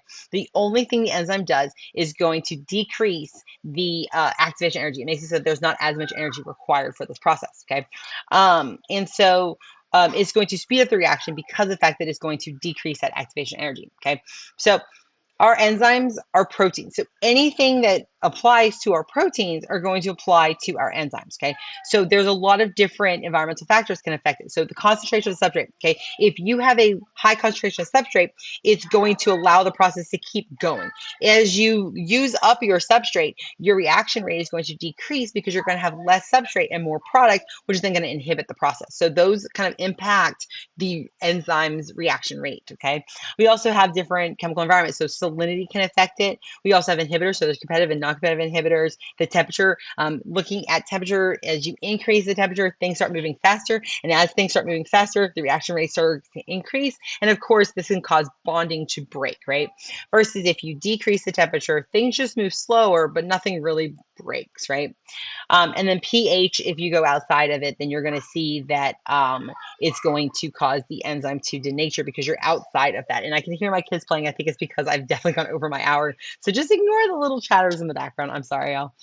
And so if we go outside of our optimal range, if we end up outside of the pH range or outside of the temperature range, it can denature, okay, which means that our protein can actually unravel back to that primary structure, okay? We lose the hydrogen bonding, we lose all those other bonding that we talked about in our structure, and so it actually kind of unravels, okay? So temperature, if it gets too high, will denature. If it gets too low, it just slows down the reaction rate because it's slower kinetic energy, okay? Versus pH, if it gets outside of it, it's going to absorb those hydrogen bonds, which is then going to cause it to denature, okay? Inhibitors. So we have competitive inhibitors. Competitive inhibitors are going to bind to the active site. So here, right here is an active site. Traditionally, your substrate is going to bind to the active site, and that's what's going to allow it to go through. The lock and key really isn't a good explanation for it. So the substrate just binds to our active site. It does have the right shape. Once it binds to a protein, anytime you bind anything to a protein, it just change shape, right? And so as you see, these have the same shape, so they can bind to that same spot. So competitive inhibitor is going to fight for that active site, okay? Versus a non-competitive inhibitor, it's going to bind to a different site. You see right here that it bound somewhere else. So when it bounds that protein, it changed the shape. And so since it changed that shape, that substrate's unable to bind. So that's considered a non-competitive inhibitor because it's binding somewhere else. So it's considered binding to an allosteric site instead, okay? So looking at energy, I know you don't have no gives for energy, but let's just talk about endergonic versus exergonic reaction. So an endergonic reaction is going to be not spontaneous, okay? So it is going to have a higher amount of energy in the product than does in the reactant, so it does not take place on its own. And so it needs to have some type of input of energy in order for this to take place. So it has to absorb energy. So ADP plus the inorganic phosphate leading to ATP is an endergonic process, okay? So exergonic reaction is going to be the opposite, okay, where we're going to see that it's going to release the energy. So the reactants have more free energy than our products, so that energy has been released out. Induced fit is just talking about that the substrate is going to bind to the enzyme, which then causes it to change shape. So that's the better model to talk about the induced fit model instead of the lock and key. Okay, so this is going to be spontaneous. It releases the energy, and so ATP to ADP plus inorganic phosphate releases that energy. The energy has to do with the free energy of the molecule and of the structure of the material, okay? And so we need energy. You don't need to know what gives free energy, but you do need to understand energy, okay? So all living things require some type of energy input, okay? In order for us to have this highly ordered system, we cannot violate any of the first or second laws of thermodynamics. First law is that energy cannot be created or destroyed, but it can be transferred or transformed or transferred. And the second law of thermodynamics is that every reaction is going to increase the entropy or the disorder of the reaction of the system. Okay, and so your energy input has to be greater than your energy loss. Okay, so you're always going to have some type of exergonic reaction providing the additional energy for an endergonic reaction. It's always going to give more. We're also going to have energy coupling. Every exergonic is going to be fueled with an endergonic. Look at this ATP right here. We talked about ATP was going to be exergonic release energy. The endergonic reaction that we saw where we're pumping something against concentration gradient, that's endergonic. Yeah, catabolic would be exergonic, anabolic would be endergonic, correct. And so This then leads to that if you have a loss of order, if you have a loss of your energy flow, that can cause death if there's a significant amount of that missing from it. And so that does lead into kind of ecology and looking at that. Metabolic pathways. So this also looks at our different pathways. Disorder is just entropy. The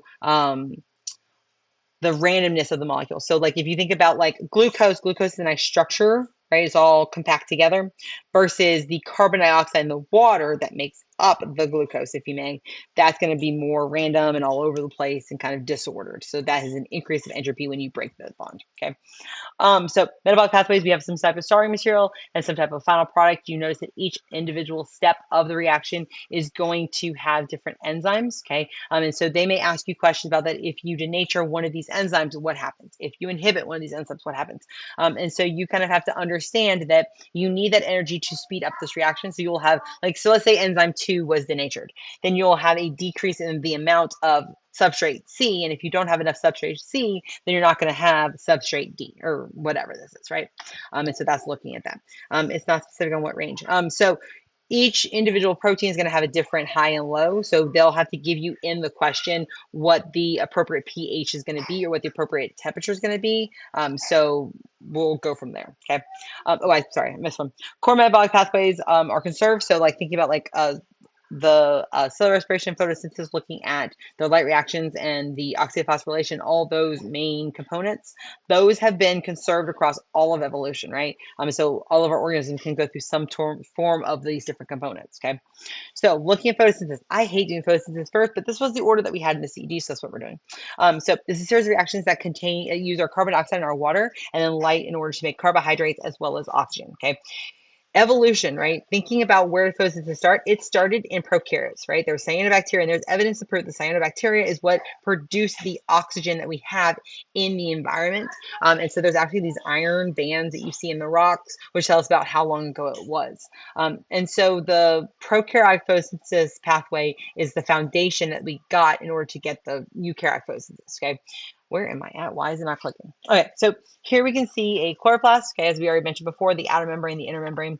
So we need to make sure that we know what's like where the different parts are, right? So the grana is important because this is going to be our stack of thylakoids. Our thylakoids are going to be where we're going to see our light reaction taking place. And so they said that in the CD, the grana is the site of the light reactions. The grana is like holding the thylakoids, and the thylakoid is where we're going to actually see the photosystems, okay? As I said, thylakoid is where we're going to have our photosystems. This is where we're going to go through photosynthesis, as well as this is where the electron transport chain is going to be. And then the stroma is where we're going to see that carbon fixation reactions, and it's going to be fluid within that membrane. That's going to be between the inner membrane and then the outside of the thylakoid. This is where we're going to see the Calvin cycle taking place, okay? Exam key is not, we don't have a key. You do have a key. The practice test that is on my website has a key at the very end of it. Okay, so there are two parts to photosynthesis, okay? The first part is what happens between the inner membrane. So there's really nothing major happening between these two right here. It's due to the fact that we had, it was an organism that was engulfed. And so because it was engulfed, we had like, there's just space. There's stuff in there. It's prokaryote. I don't know. Anyways, but so it's due to the engulfing of the other one. Okay, so light reactions. The first one we have is going to be our light reactions. This is going to be our thylakoid membrane and our grana. Okay, and so this is that membrane that we're seeing. Okay, and so we have these little photosystems in there. Inside the photosystem is going to be a chlorophyll molecule. The chlorophyll molecule is going to be absorbing that energy. So we have all these little like pigment molecules that are going to funnel all that light energy down into the this reaction center complex is P650, 680, and the P700. That's a chlorophyll molecule, and then that energy is going to cause the electron to go to higher energy state, and then it gets stolen, right? And so our starting material we're going to have is water. Water provides the electrons. As you see right here, we have this water molecule. It goes through something called photolysis, and it breaks that water molecule, releasing out the oxygen and then these protons, and then the electrons will go back here to this chlorophyll, okay? And then we also have photons, which would be our energy. The energy is going to hit that photosystem, which then is what's going to cause those electrons to jump to higher energy states, right? And so the product of this is going to be ATP and NADPH. That P, definitely a lie. I'm going to tell you a lie, it's okay. That P stands for photosynthesis. So if you see a P, you know that you're looking at something in photosynthesis, okay? So it then makes NADPH. That H is for, again, another lie, to hold the electrons. So you'll see at the end of this, we have this NADPH to hold the electrons, as well as we make ATP, okay? So let's look at this process, okay? So with linear electron flow, we're going to start out here in photosystem 2, right? So the light shines down on photosystem 2, the reaction center complex loses its electron, it goes down this electron transport chain. This electron transport chain, as it goes from each individual component of the chain, we're going to pump the proton across the membrane. So protons are going to get pumped into our thylakoid space, okay? So we go from photosystem 2 to photosystem 1, okay? And we pump those protons into that thylakoid space, okay? So now we have this high amount of protons there, low pH if you were wanting to focus on the pH of it, right? And the electron that comes from this electron transport chain goes into this photosystem, so photosystem 1, okay? And then that electron goes up to a higher energy state, again, when light shines down on there, okay? And then it's going to get absorbed by something called NADPH. It's going to hold that electron to take that over to the Calvin cycle, okay, which is going to take place in the stroma, okay? So with linear electron flow, or as you're calling non-cyclic electron flow, that would be going from photosystem 2, electron transport chain, photosystem 1, and then NADPH. So it's going to synthesize in a 1-to-1 ratio between ATP and NADPH, okay? Versus cyclic electron flow, it's going to only deal with photosystem 1. That electron is just going to keep cycling through this electron transport chain. The whole point of that is so that it can synthesize additional ATP molecules that are needed for the Calvin cycle. The Calvin cycle needs more ATP than it does NADPH, so it's going to allow kind of you to gain additional amounts of ATP, okay? So that is the cyclic electron flow versus linear, okay? So the second part we have is the Calvin cycle. The Calvin cycle is going to take place in the stroma, okay? And so big picture of it, right? The carbon dioxide is going to come in. It's going to go through carbon fixation. It's going to bind to something called RUBP using the enzyme Ribisco, okay? It then forms this molecule. It then gets rearranged, all the fun stuff, and we end up using 6 ATPs and 6 NADPHs. The ATP, of course, goes to provide the energy to create these different bonds. The NADPH is going to drop off these electrons, so we're going to go through reduction, and we're going to reduce the organic compound that we're making. And then we'll end up making something called G3P. One G3P comes out and the other 5 are going to get recycled. We're then going to use 3 ATP molecules to rearrange it back into RUBP, so we'll be able to take more of this molecule, okay? So we started out with 3 carbon dioxides, we have 9 ATP, 6 NADPHs, and that's what's going to allow for us to then go through this cycle technically 3 times, but it's 1 time, like, yeah, whatever. And the product will end up being 1 G3P. So we take 2 of our G3Ps together and make that mixed glucose, okay? So someone says the photosystem 1. Yes, photosystem 1 is where we're going to end up making the NADPH. So it's after photosystem 1 that we make that. So yes. What intermediate step? There's no intermediate step in this one. Where does the oxygen go? It diffuses across the membrane and goes out. It comes out the stomata and out into the atmosphere, or it goes out into the cells, and then it allows for cell respiration. Because yes, our plants still have to go through cell respiration. So the oxygen is just a product that comes out. Okay. A best way to memorize this is just to keep working through it over and over. Get yourself a diagram and just rewrite the steps over and over until you can get them right. Okay, so this gives you the holistic view of everything. I kind of started doing this at the end.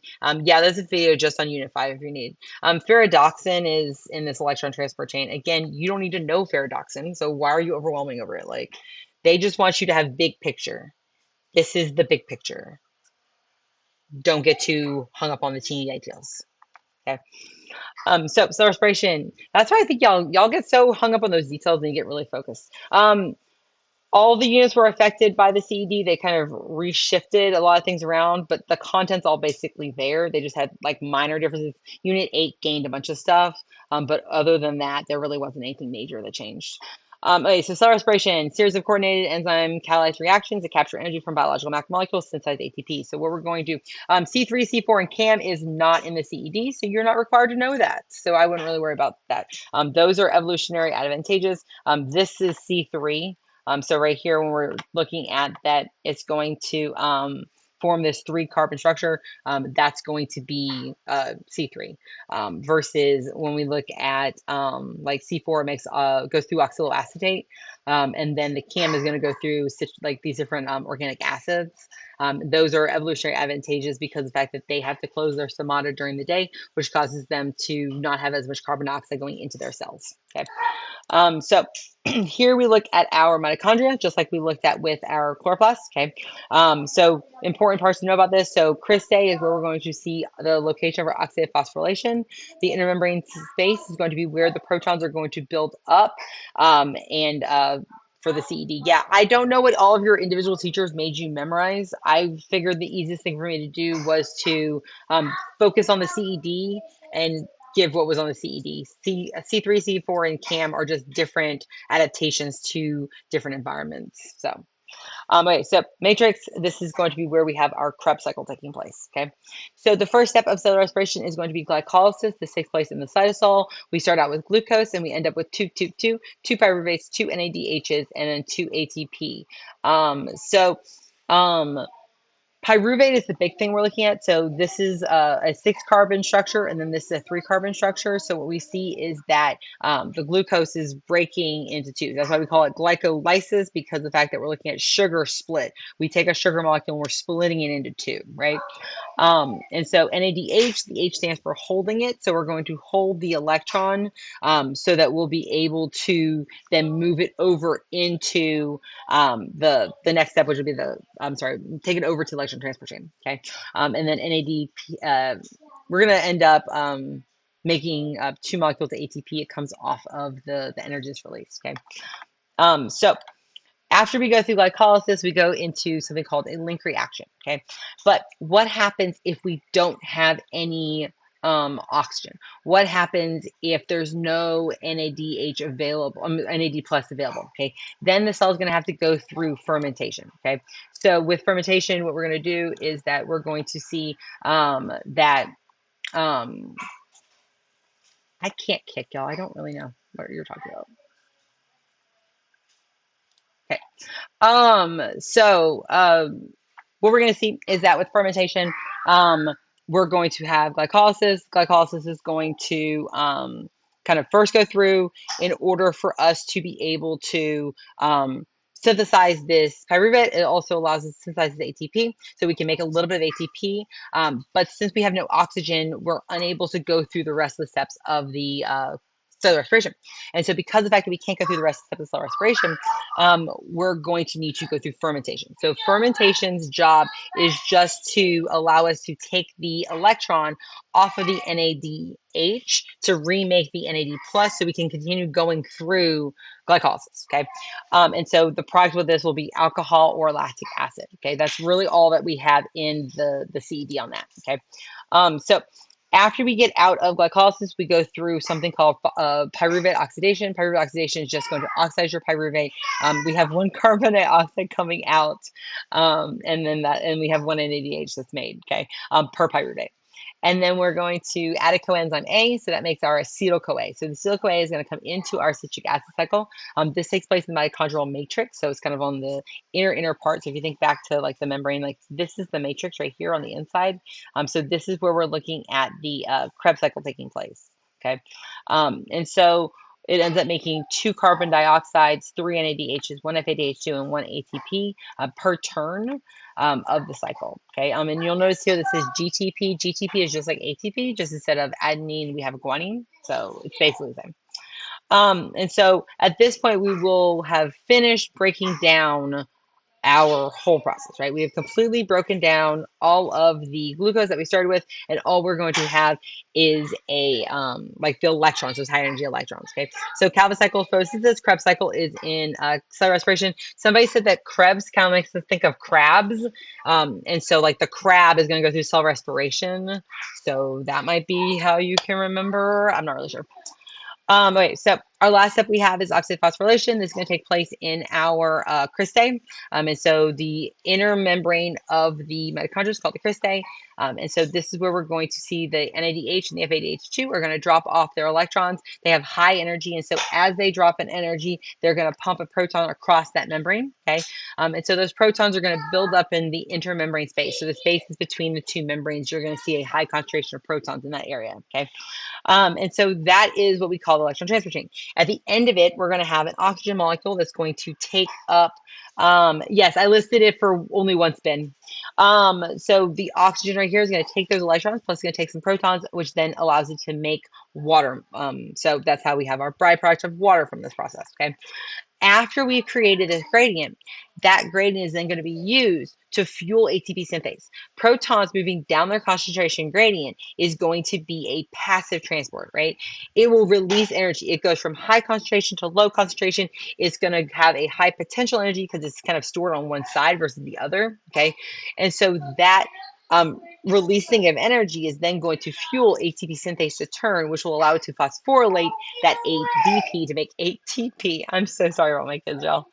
And so the electron transport chain is where we're looking at where the protons are getting pumped. And that generates that proton gradient. Final electron acceptor is our oxygen, versus chemiosmosis is where we're actually going to make the ATP. It uses that proton gradient to synthesize the ATP. So the difference between ETC is just the ETC is going to make the gradient, is going to transport those electrons from one to the next to give us that gradient, while the chemiosmosis is going to synthesize the ATP using the gradient that was formed.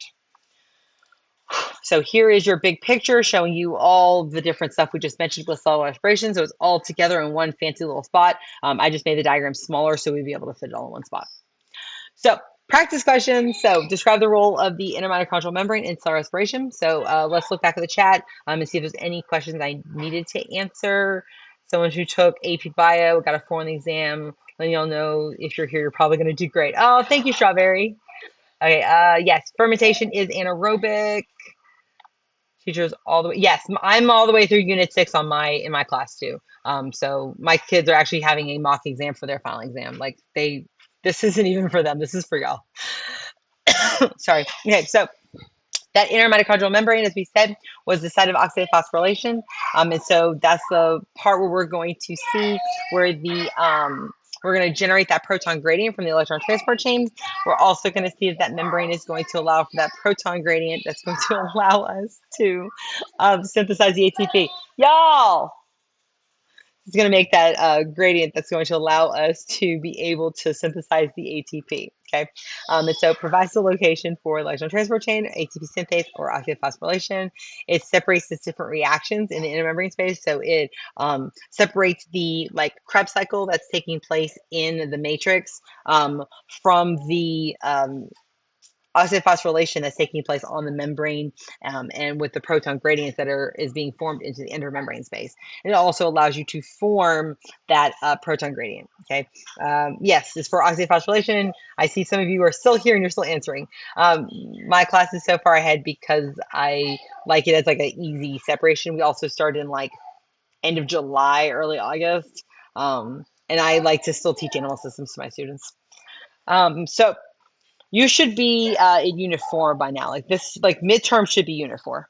Okay, so 2023 4A, describe the role of chlorophyll in the photosystems of plant cells. So what is the function of that chlorophyll? Why do I have chlorophyll? The Krebs cycle takes place in the matrix. And then that is what finishes the breakdown of the glucose molecule. So it went in there as acetyl-CoA, it had 2 carbons, and it's released out as carbon dioxide. And so that's what happens in the matrix. Anyway, so describing the role. So chlorophyll is going to absorb that light energy. It's found in your photosystems. It absorbs that light energy. It then funnels it down to our reaction center complex, right? That reaction center complex is then going to allow for it to get the electrons from water. So if we're looking at photosystem 2, the electrons are going to come from photolysis. If we're looking at photosystem 1, it gets the electrons from electron transport chain. It also transfers the electrons. It captures the light. All that is good points, okay? So 2022 3A, describe characteristics of blank, blank, blank enzyme. You don't need to know what this enzyme does because, well, it doesn't matter. Again, showing you that the prop sometimes doesn't need it for A. And so we're going to see what are the characteristics of the enzyme that allows it to catalyze the reaction. So how does an enzyme allow it to catalyze? Like how does it allow it to speed up chemical reactions? So I see that somebody's already answered, which makes me think that you at least, are still here and that the answer must be on your side. So it has an active site. So the active site is going to bind to our substrate. It's just then going to allow it to react. And so all of y'all are saying lowers activation energy, which is a great idea. Yes, you are right. It does lower activation energy, but describe the characteristic of the enzyme. Like how does the enzyme lower the activation energy? It's not just that it lowers the activation energy. And no, the enzyme doesn't change the temperature. So by binding to it, it's going to hold in the appropriate configuration so that it can react. It can strain those bonds. It can bring the things together at the right angles that they need to, because naturally things aren't going to bind to each other or just in space.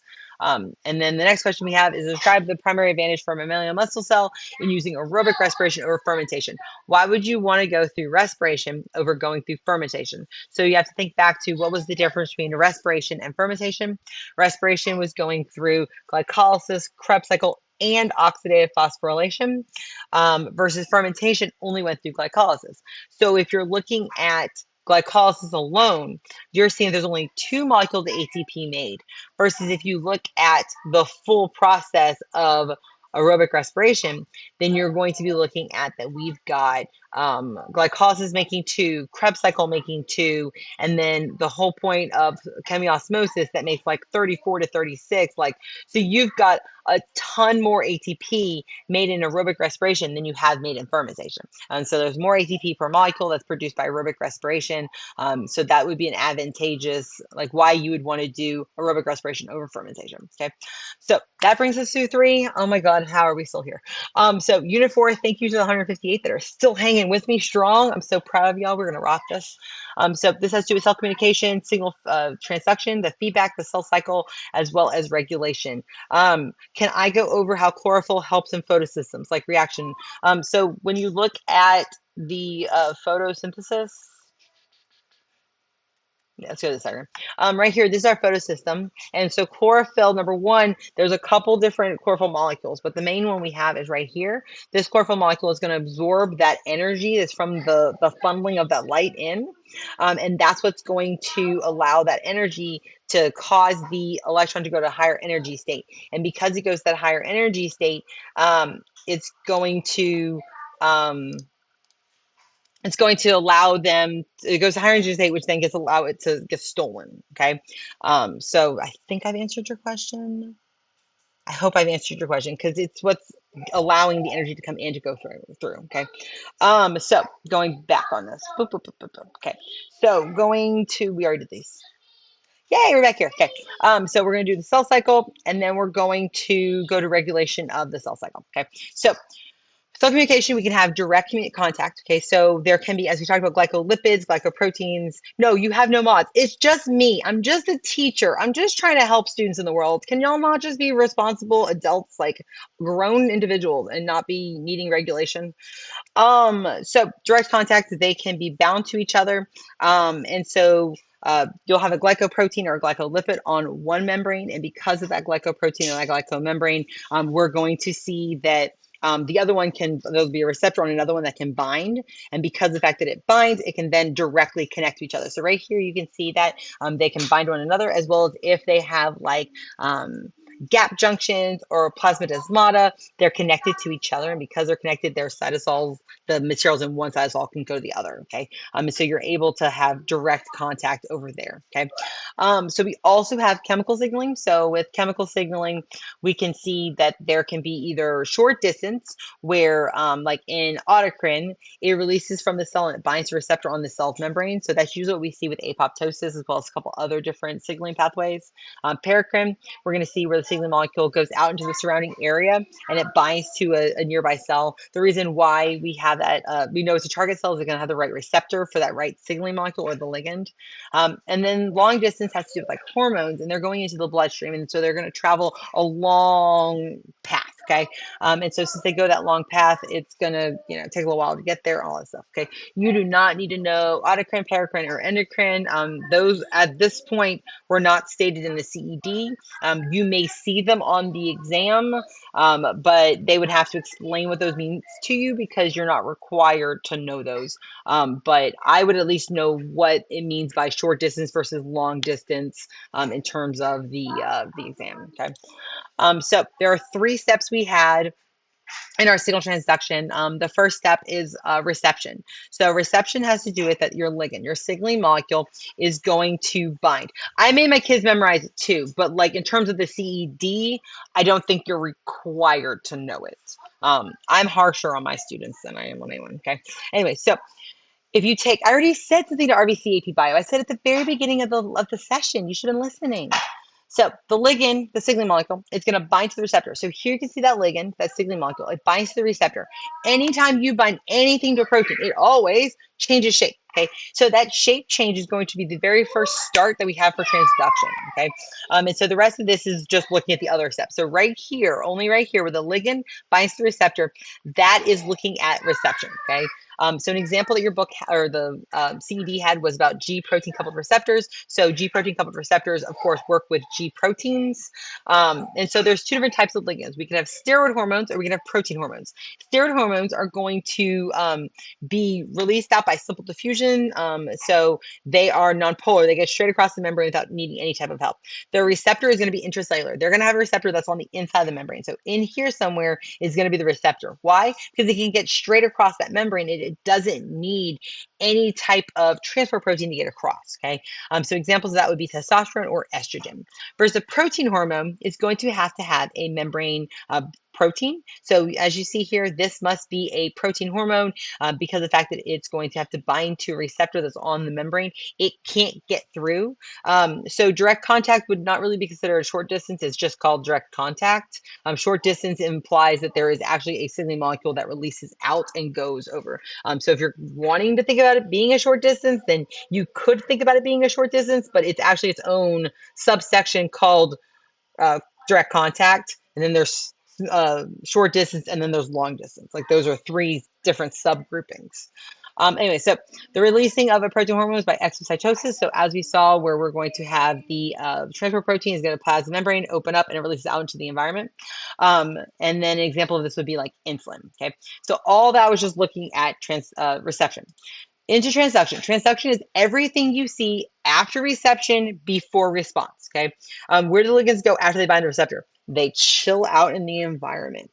Okay, they chill out. The slides are found under 25, 26 review on my website. So they just chill out in the surrounding area. They get broken down by enzymes. Neural communication would be considered technically paracrine. It's technically called synaptic signaling, but it's a type of paracrine if you wanted to really get detailed in there. The CED specifically mentions G protein coupled receptor. That's the only one that is specifically mentioned. Anyways, so transduction. Transduction has to do with everything from reception to response. Okay.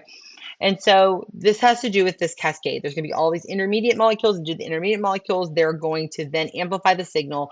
And so we're going to be able to basically cascade, right? And so this ligand causes some type of intermediate molecule to then activate this thing called adenylyl cyclase. As you see here, adenylyl cyclase causes ATP to become cyclic AMP. Cyclic AMP then activates this protein kinase A, and so on and so forth. Okay, this would be considered a phosphorylation cascade right here because protein kinase was phosphorylating. And so the job of protein kinase is to add phosphates to something. And then we also could have secondary messengers. Secondary messengers are going to be like calcium or cyclic AMP that kind of will move as a small molecule through the cytosol and then cause something else. Okay. Response, it's whatever happens because of this signal. Okay, so as you see, this ligand, I don't know why I went back so far. This ligand does not leave this location, right? It just stays right here. Okay, so the message gets transferred. Okay, so why do I keep going back? I don't know. I'm so sorry, y'all. So The like response is just what happens because of that whole pathway. Okay, so it could cause the cell to grow. It could cause certain materials to be secreted. It can turn on a gene or turn off a gene, and so it regulates our gene expression.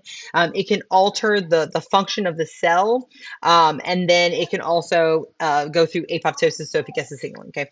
So do secondary messengers help with amplification? Yeah. So you'll make like multiple secondary messengers that can then go out and do multiple things. Okay. So calcium and cyclic AMP are the secondary messengers that we really focus on with AP Bio. Okay. And so here again is giving you a one page that shows you everything all together. I just, of course, zoomed in so I would have you be able to easily see the picture when I was going through it. So feedback, there are two different types of feedback. Okay. So feedback, this is going to help us to maintain. Why is this so off center? Was last night at like 4 o'clock in the morning. So I'm so sorry, y'all. So maintaining our homeostasis by reducing the initial stimulus. Okay. So the product is going to come back and it's going to inhibit the pathway in some way, shape, or form. Yes, neural signaling is short distance. And so this can regulate at either the molecular level, the cellular level, or the organismal level. All of these are different types of negative feedback. Like if you think about the organismal level, that could be like your body temperature, bringing your body temperature back down to normal for homeostasis. That's negative feedback. Molecular, you could be looking, there is no image. Looking at molecular is going to be trying to kind of focus on the like we can go through regulation. Okay.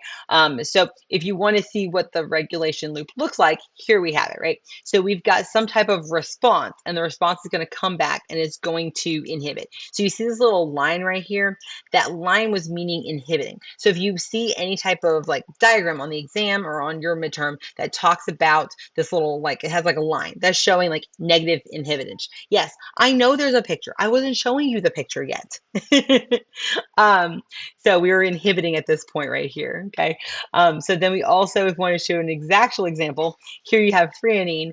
Threonine goes through this process and ends up making isoleucine, okay? So isoleucine, if there is too much isoleucine, it can come back and it can act as an inhibitor, like an non-competitive inhibitor because it's bind to an allosteric site.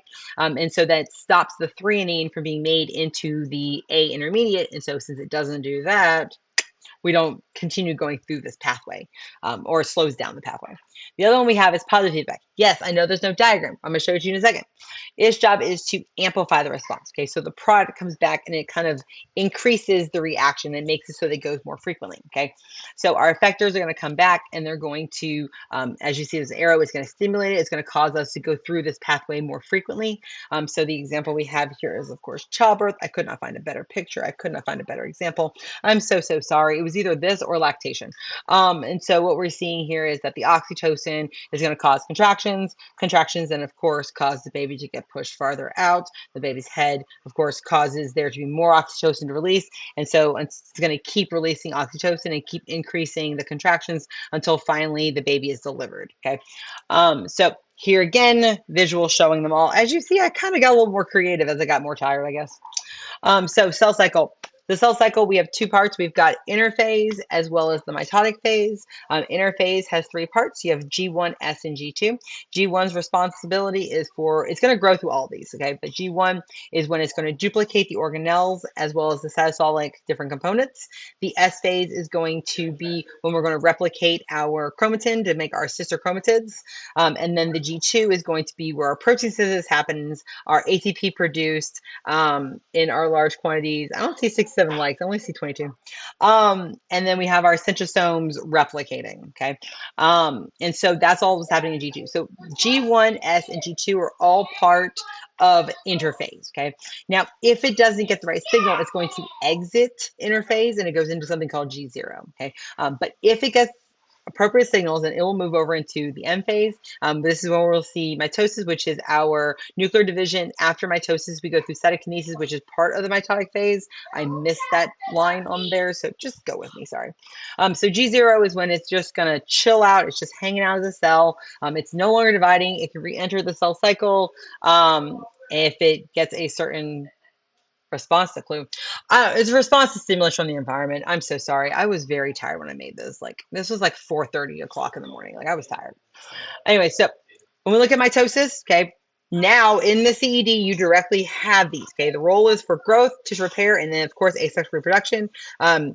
No, this is straight from the CED. In the CED, they've got G1 is where we are duplicating organelles. I pulled it straight from the CED. I copied and pasted it to make sure that y'all had what was directly in the CED because I wanted to make sure that it was all there. So this is exactly what they wanted you to know. Wait, so they now put these different parts into it. Yeah, meiosis is technically 5, and I didn't have time to get 5 added into my PowerPoint, so sorry, don't hate me. So prophase is going to be when our sister chromatids are going to condense, the mitotic spindle forms, and the centrosomes move to opposite poles. And so originally we have a chromatin, it's just all chilling out, just kind of unraveled. And so we're going to condense, it will kind of go down into these little X-shaped regions because we now have our sister chromatids attached to each other. Sister chromatids are identical to each other. And then you have these centrosomes kind of moving to the opposite poles that are going to have these microtubules. The microtubules are then going to kind of come out to be able to bind to our sister chromatids. Okay, so and metaphase. This is when we have our spindle fibers are aligning these chromosomes along the equator of the cell. This has to do with our sister chromatids are lined up in the middle. Okay, they had a tug of war. The kinetochore microtubule attached to the kinetochore on the sister chromatid, which allowed the tug of war that got them in the middle. Anaphase is when we are now pulling apart these sister chromatids to get them into opposite sides. Okay, and they'll go to opposite poles. Telophase, I've now formed my new nuclear envelope that surrounds this new nuclear information, and I form the new nuclei. And so now in telophase, I have 2 nuclei. And then cytokinesis is after mitosis, because mitosis is just nuclear division. So cytokinesis has to do with the division of the cytoplasm. And so we either have a cleavage furrow with animal cells or we have a cell plate with our plant cells. Okay, that definitely should say plant cells. Again, I'm so sorry for the typo. I was very tired. So some of you like to, have hand gestures to kind of help you through it. Okay, so prophase is like your hands are like this. So prophase, metaphase, anaphase, telophase, and then cytokinesis. So that's kind of like the hand drums. You don't have to know prometaphase. It was not in the CED. I looked at the CED last night, unless I was so tired that I missed it. Prometaphase was not in there. So they're called sister chromatids after they go through duplication. And then their chromosomes once they get split back apart. Once they're separate from each other, they're considered chromosomes. But they're sister chromatids from duplication up until anaphase, and then anaphase until we get technically into interphase is going to be like chromosomes again. Because after we get through telophase, they then uncondense and then they're chromatin again. So cytokinesis does start to take place at the end of telophase, but they are separate processes. So you can have mitosis take place without cytokinesis taking place. And so we have a little bit of regulation that takes place. So there are these cyclin-dependent kinases. These are going to kind of help to ensure that the cell is supposed to divide. And so we can have growth factor. Is there enough resources? And then we're also checking to ensure that there's no DNA damage. If we have the appropriate amount of all of that, then we go through the cyclin. Somebody asked me to go through kinetochores. Kinetochores are a protein that sits kind of in the centromere of our sister chromatid. And so the kinetochore microtubule, so it's a microtubule that binds to a kinetochore. The kinetochore microtubule binds to the kinetochores to kind of hold them. And then that allows the tug of war to get them into the middle. And then there's an enzyme that's released called separase. Separase is then going to separate these 2 sister chromatids. And so then during anaphase, they will separate and move to opposite poles. Okay, so if we don't get past the G0, then we go into this non-dividing state. And so it just kind of hangs out as a normal cell. Yay. So then in G2, right, our G2 checkpoint, this is after we've gone through S phase and we've replicated our DNA, it's going to detect, is there any problems with our DNA to kind of stop it and halt it and make it so it doesn't go past this process, okay? And then the M checkpoint is ensuring that every single kinetochore microtubule is attached to every single sister chromatid. If I do not have every single one attached, there's going to be a halt, a stopping of the process, because we do not want to go through anaphase if every single microtubule is not attached. You don't need to know prometaphase, okay? So our last question we have here, practice problem, looking at in a separate experiment, we see the scientists engineered this mutant adenylyl cyclase that cannot be activated by a certain G protein. They claim that this toxin will cause water loss from the cells that contain this mutant, and we now need to justify their claim. Okay, so we've been given this picture. We can see here that there's a ligand that binds to a receptor. This specifically is a G protein receptor. That's why I use this picture, which then is going to cause the G protein become activated. The G protein then activates the adenylyl cyclase. The adenylyl cyclase converts ATP into cyclic AMP, which then activates the protein kinase, which then leads to chlorine to be secreted, which we already talked about, would then cause water to be released. Okay, so we need to justify that if we have a mutant that can't be activated. That means adenylyl cyclase is not activated. If adenylyl cyclase is not activated, then we're going to see that we're not going to make cyclic AMP. So then if we don't make cyclic AMP, then we don't activate the protein kinase, which means we don't release chlorine. And if we don't release chlorine, we're not going to see that excessive water loss. So there's that justification. So even in the presence of the toxin, cyclic AMP would not be produced, the protein kinase would not be activated, and the chlorine ions would not be secreted, and thus less water would leave the intestinal cells. The end. And since I'm so far behind, I am not taking questions. So I did want to just remind you to, I will start my reviews on my Instagram in January and / February. I haven't done the calendar yet. I think it's probably going to be either the last week of January or it's like the very beginning of February, one of the two. And I'll do it on my Instagram. So follow the Instagram. You'll see it on my story every day, Monday through Friday. I have all 120 Wayground games are all open. You can scan that QR code and it will take you to the page of my website where the Waygrounds are, and as well as it will take you just to my website. As I said at the beginning, there are so many resources on my website that you can use to try to like help you to get through it all. I've got a video for every single unit. So some of you are like, but mine's over unit 5 too. You can watch the unit 5 video. If you're wanting more explanations of practice problems, go to each of those unit videos. The very back of every one of the unit review videos is like I go through multiple choice and FRQs in all of them. So you can just like, it's usually like halfway through is when I start doing that. GSA was specifically a G protein. It was given in the prompt on that question. I just cut the prompt in effort of like trying to make it good. But there are TikToks if you're like, I need to go over this one little topic. My review guide is posted on there. In the review guide, there are practice multiple choice questions. I've got all the FRQs in there, practice for you. You could practice the FRQ and then you can go to the FRQ Friday and watch that video. So I mean, like, there are a ton of resources on there. There's one-pagers. So if you go, you can find the one-pagers. They're based on last year's PowerPoints. I have not made one-pagers yet this year, but they're still going to have most of the content in them. So you could go pull the one-pagers, which might be helpful. So I think that y'all are good. Remember, AP Bio Penguins are just success. Y'all are going to rock your filing.